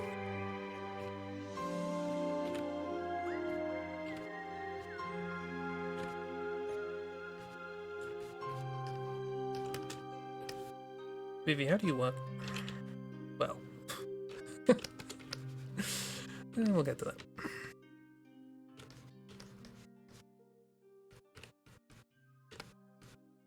We do need a "we'll get to that" emote, don't we?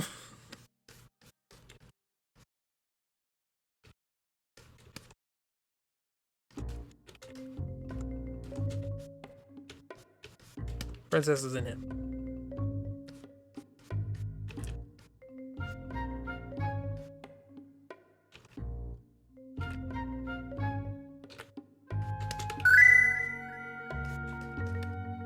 We'll get to that. As the princess's ponytail. And Moogle hood. We'll get to that. We'll get to that. Sleepy Vivi. Little baby Vivi's so tired he needs to tuck it out. I still hate Lewis. What? Where's Hazel hate Lewis?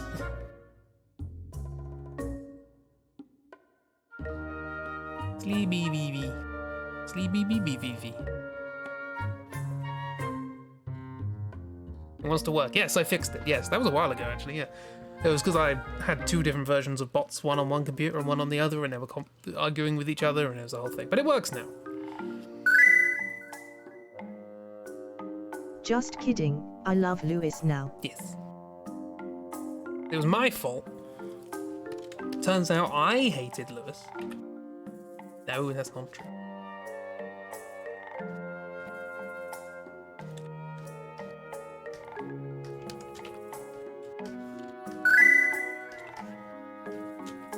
All love for Lewis always.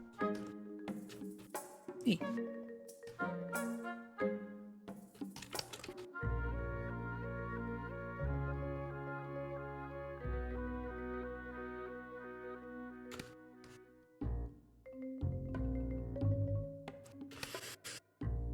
So yeah, the forest is literally stone now, so you can't go back in. It's all wrapped up in stone vines. Hola Folu. So they're just gonna have a little bit of a sleep here. They look at the map that march through to them, and it's a map of the continent.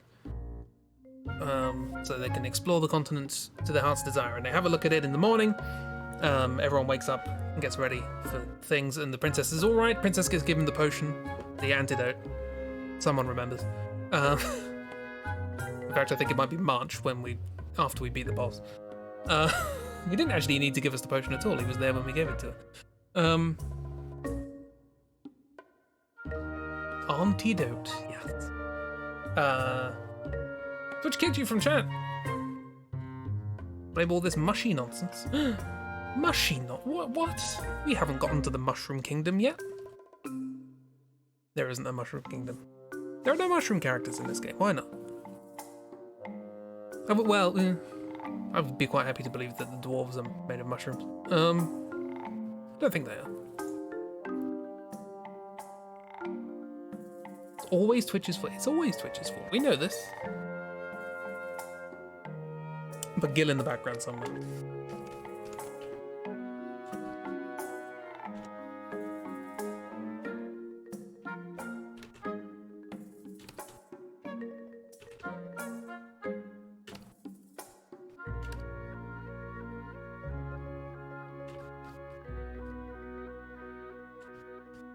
There is.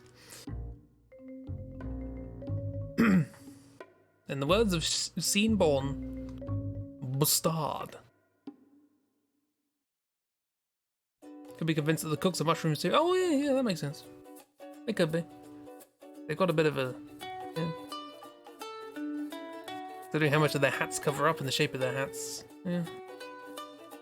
Well, Gil's here, just watching in the background. But... another thing we have is... I said I wouldn't really draw them, but this one is sort of significant.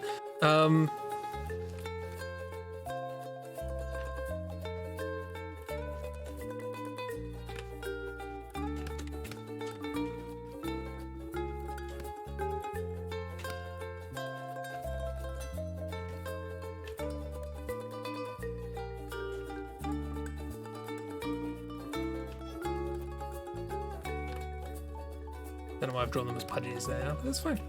A little Moogle comes along and goes, "Hey, you're in the overworld now. Here's a flute." And gives us a flute.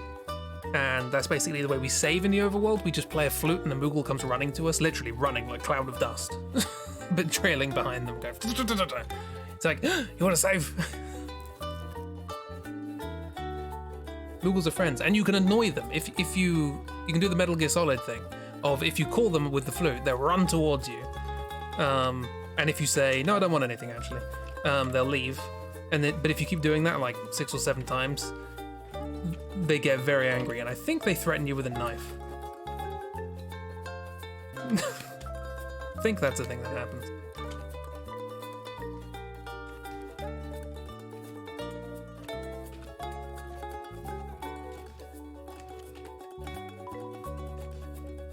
Stop kicking you from chat. No! You missed the knife Moogle. But you get kicked from chat. I don't know if you're getting kicked from the actual stream. Anyway, his rotund knife Moogle.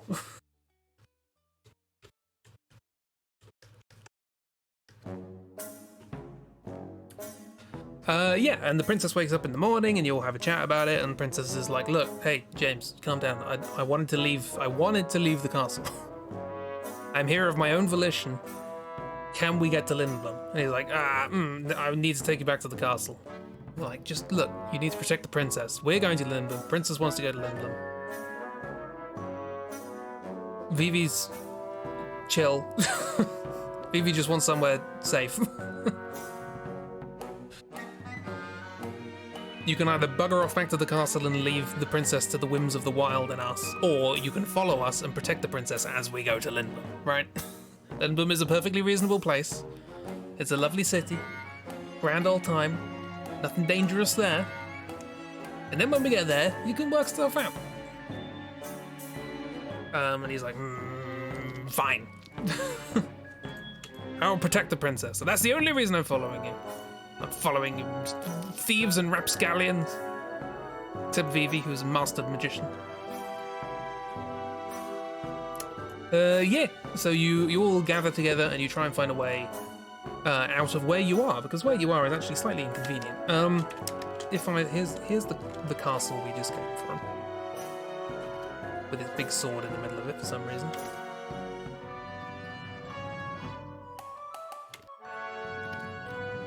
And it's got all the little buildings in and around it. And it's built like on a waterfall. Or like around a waterfall, and there's some walls around it, and then there's a big sort of cliff edge here. As it happens, this cliff edge just sort of goes round in a big old circle.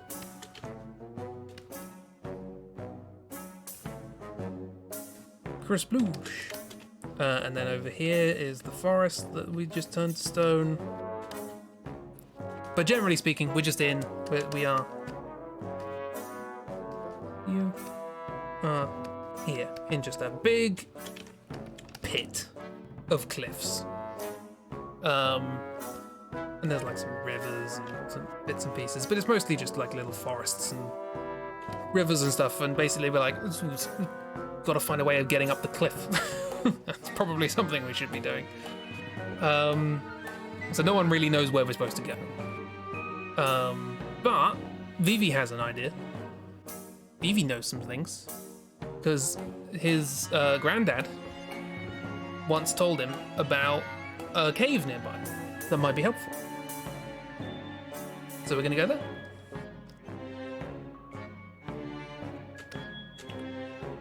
You're all thieves and rapscallions, and I despise all of you. Not you, Master Baby Vivi. You're doing wonderful.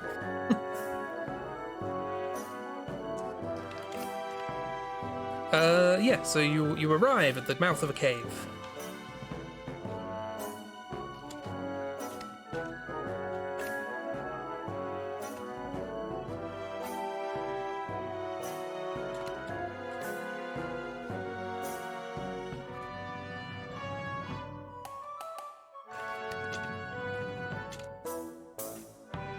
Love a good cave. Yeah. And this is where the first piece of music I wrote came from. Let's play it now. Also, I forgot to turn down the music after I played the chase music, so sorry if it's been a bit loud. However, you might be able to tell from... Hopefully you can tell from the music. Something about this cave.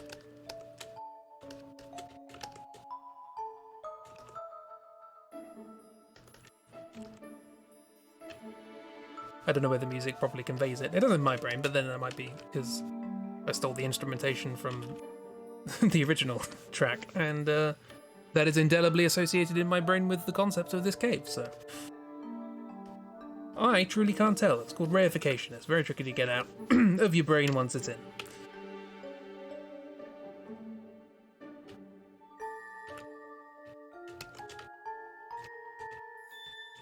Dare you make the music slightly louder. I just don't want it to get in the way of the voice, you know?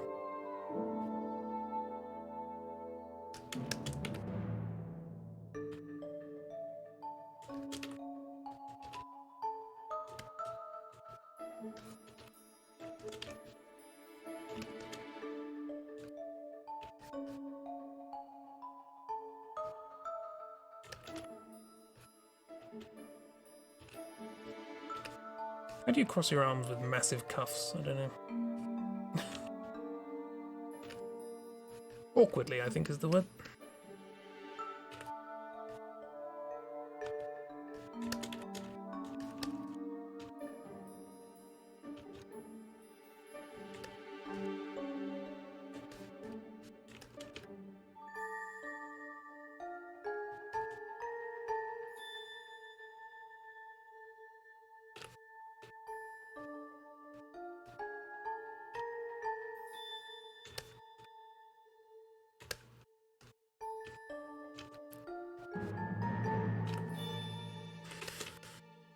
Pretty sure Simeon's got bare arms.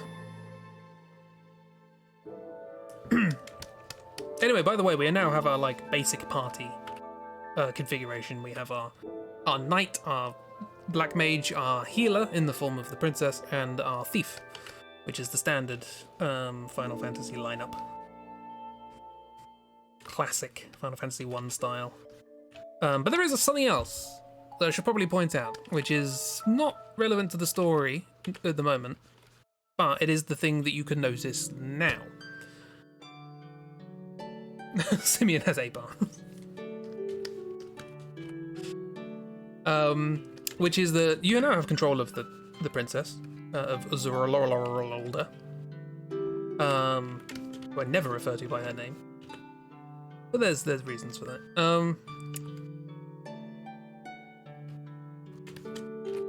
And no, that is her name. It's not going to be like, oh, she was someone else. She is Princess Zorololda. But the other thing you can notice is that in battle, she has the healing magic. She's the white mage. But she also has summoning. She has the ability to summon mythical creatures. However, she can't actually do it. And the reason she can't do it is because she's too low a level. She doesn't have the magic points to be able to do it. Theoretically, you could grind enough levels to get enough magic to be able to do it. I've always thought you could do that, but I've never done it myself. But yeah, she has theoretically that ability, but practically she doesn't. So it's just a thing to point out now. Anyway, thing about this cave is it's real cold. It's covered in ice. This is all ice. That's how I'm going to signify ice. Like little reflecty lines. It's like billowing cold air out of it.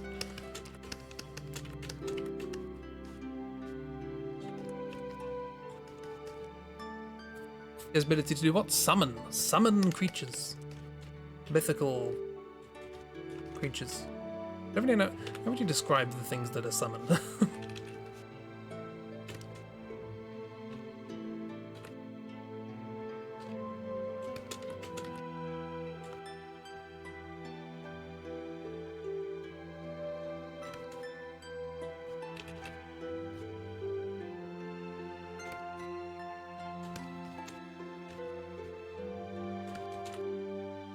Summon Kinkvade.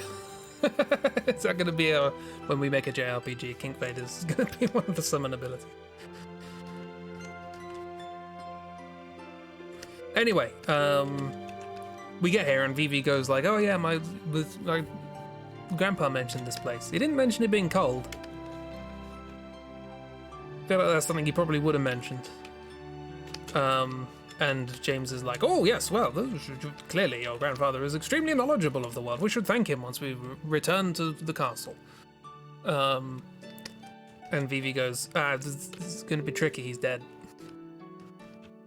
And James is like, "Oh, sorry." Whoops.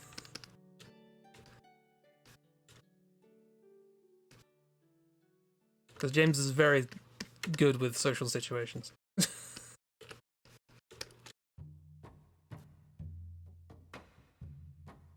Summoning a Final Fantasy basically means you can summon a spirit thing that attacks or buffs your party. It's a mechanic most Final Fantasy games, but the lore behind it varies. Yes, quite a lot of games, the lore is important to the story. Final Fantasy IV, it's quite important.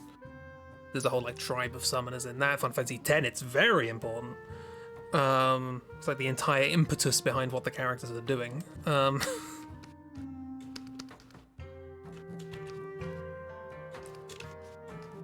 So yeah, summoning is usually a big deal because you're summoning mythical creatures. It makes sense that that's going to be quite an important thing in the world. Here, though, it's not mentioned. Yet.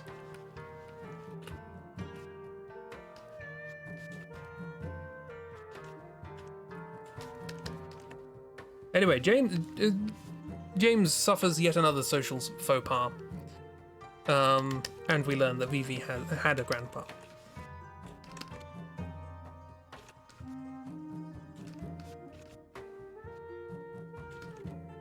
And that he learned a lot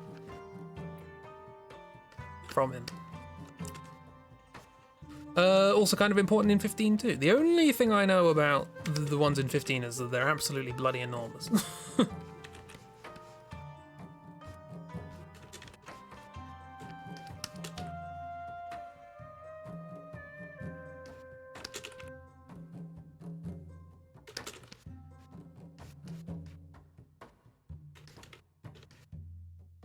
In fact, the only two things I know about Final Fantasy 15, no, three things I know about Final Fantasy 15, are that the summons are enormous, you drive a car, and Adamantoise is also enormous.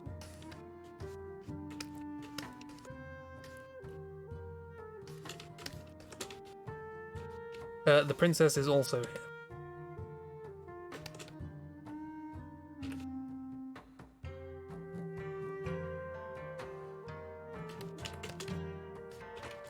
Probably just kind of relieved to, be out of the castle.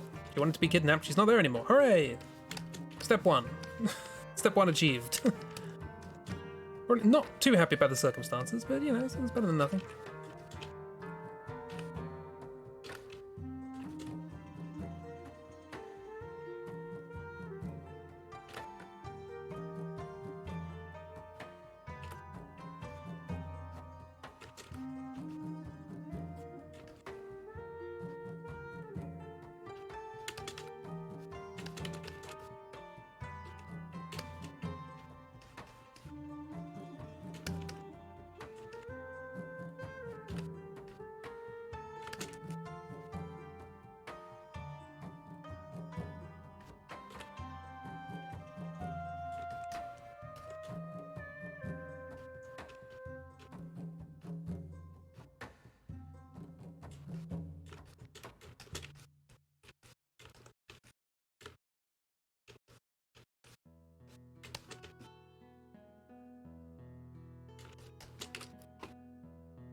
15 is the boys on a road trip one, yay.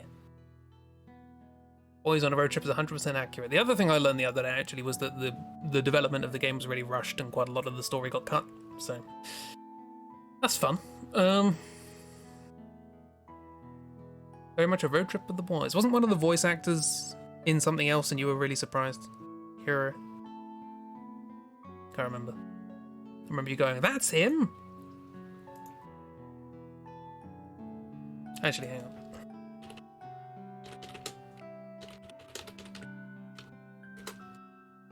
Yes, Ignis. 2016 that came out, bloody hell. Ignis, who apparently has two voice actors. Oh yeah, Japanese and English, that makes sense. Adam Crostal. Who looks like a vampire.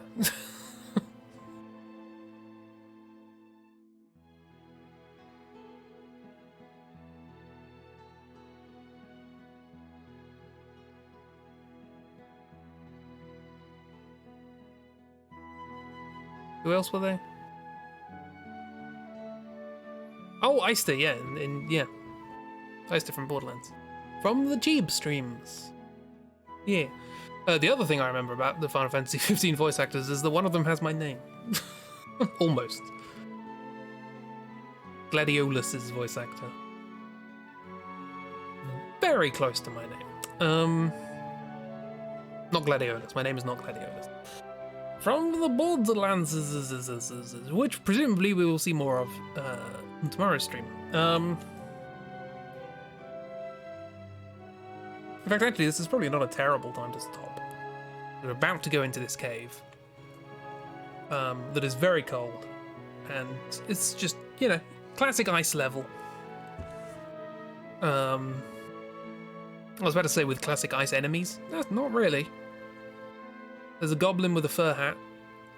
There's a tusky little boy called a Weird, with a Y, like Weirm, but weird. And a flan. I think that's pretty much it. Weird. But it's not even 9 o'clock. I can't stop before it's 9 o'clock. What? What else can I draw before we go in?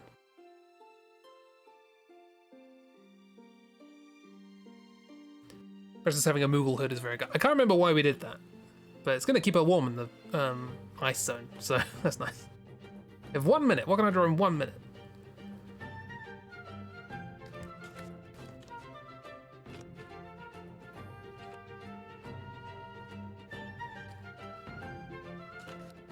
Can't remember. Viv is a black mage. Not just somebody with big beady eyes. Quick, hurry! The FFIX is also voiced Eyster from Guns, Love and Tentacles DLC. I'm very surprised because you've got the range that guy apparently has. A lot of voice actors are voice actors because of their varied voices.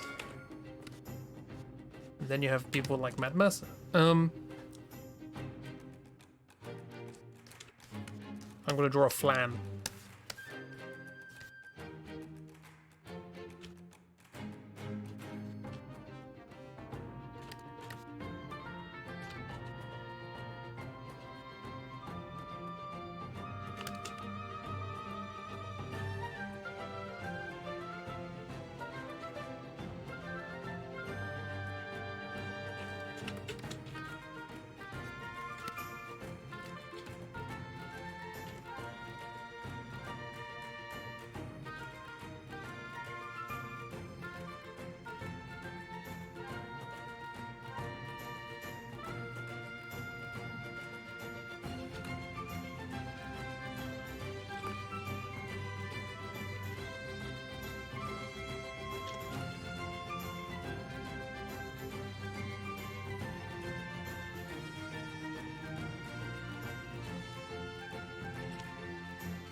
There's a flan.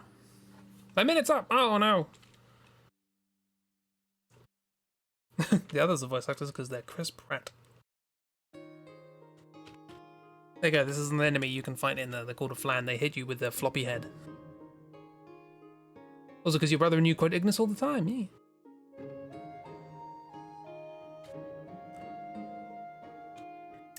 Alright, cool, fantastic. There we are. That's the stream. We had a good time. Everybody had a good time. It's all going well. Yeah. Hope you're all enjoying everyone having a good day. We had a good. Also, Gladio is a fantastic character, not just because his VA almost has my name. I mean, that's not saying anything. The one holding the brain cell is made of stone, yes. Brain cell got petrified. No one has the brain cell anymore.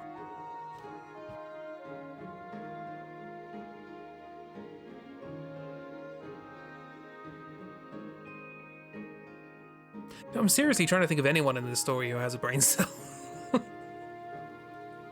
It might just be March. Really? That can't be.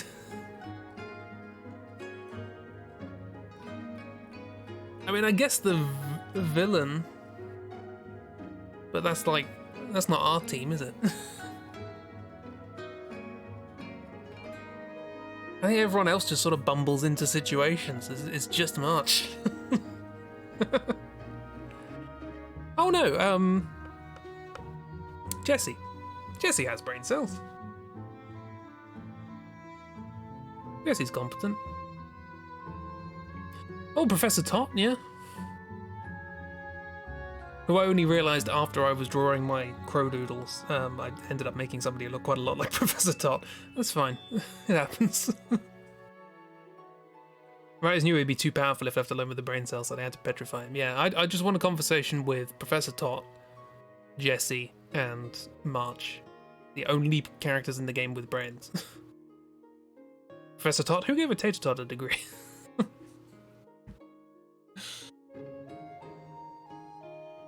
We'll get to him.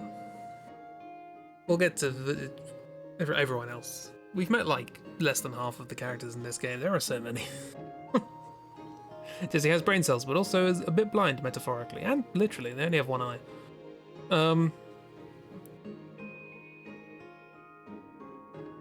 They have the brain cells enough to know... to suspect things, at the very least. We'll get into that. There are a lot of characters in this game who are much more emotionally intelligent. Vivi is emotionally intelligent. Jesse's emotionally intelligent. You know? This game is kind of largely about emotional intelligence and trying to understand who you are and where you fit in the world and what you want to do with your life. Doesn't feel like it at the moment. But that is basically the theme of the game. And we will learn more about that next time. Yeah, I think actually we will learn a bit more about that next time. Next time some things start.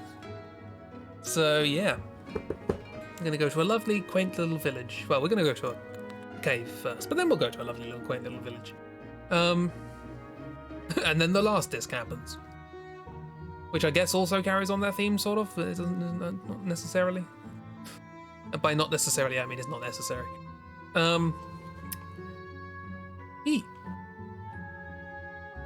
We keep talking down the end of this game. Which I think maybe by talking through it we'll realise stuff about it we didn't realise before. Like we realised this whole sort of loss of a mentor character that happens at the beginning, which I never thought of. But that is what happens. Poor March. But yeah. Hope you had a lovely time. Hope you enjoyed. I'm gonna be back maybe tomorrow morning. Not sure. I've got a lot of stuff to do. We'll see how hot it is. March deserves better. Yes, hashtag March and Beth. They deserve better. Though I'm not entirely certain Beth has brain cells. There's some. Beth has some. More than Pal. Let's put it that way.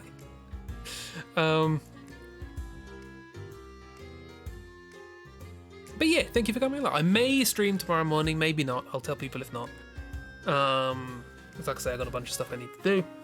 But otherwise, there will be presumably a cheap stream tomorrow. That's stuff to look forward to. The final DLC, I believe, which is something to do with Moxie? Question mark. And then we'll be back on Saturday morning for music, Saturday evening for Solar Star. Assuming everybody's available. Yeah, Beth at least went to magic school. Beth went to Beth went to magic school, but kept skipping lessons to work in the forge. So she knows a bit of both. Not really an expert in either. Moxie's Casino, big heist, big casino, big Moxie's heist casino. Hig Boxy's Meist. Anyway, yes, all the things I just said are going to happen, presumably at some point. What song are we going to end on? I don't know.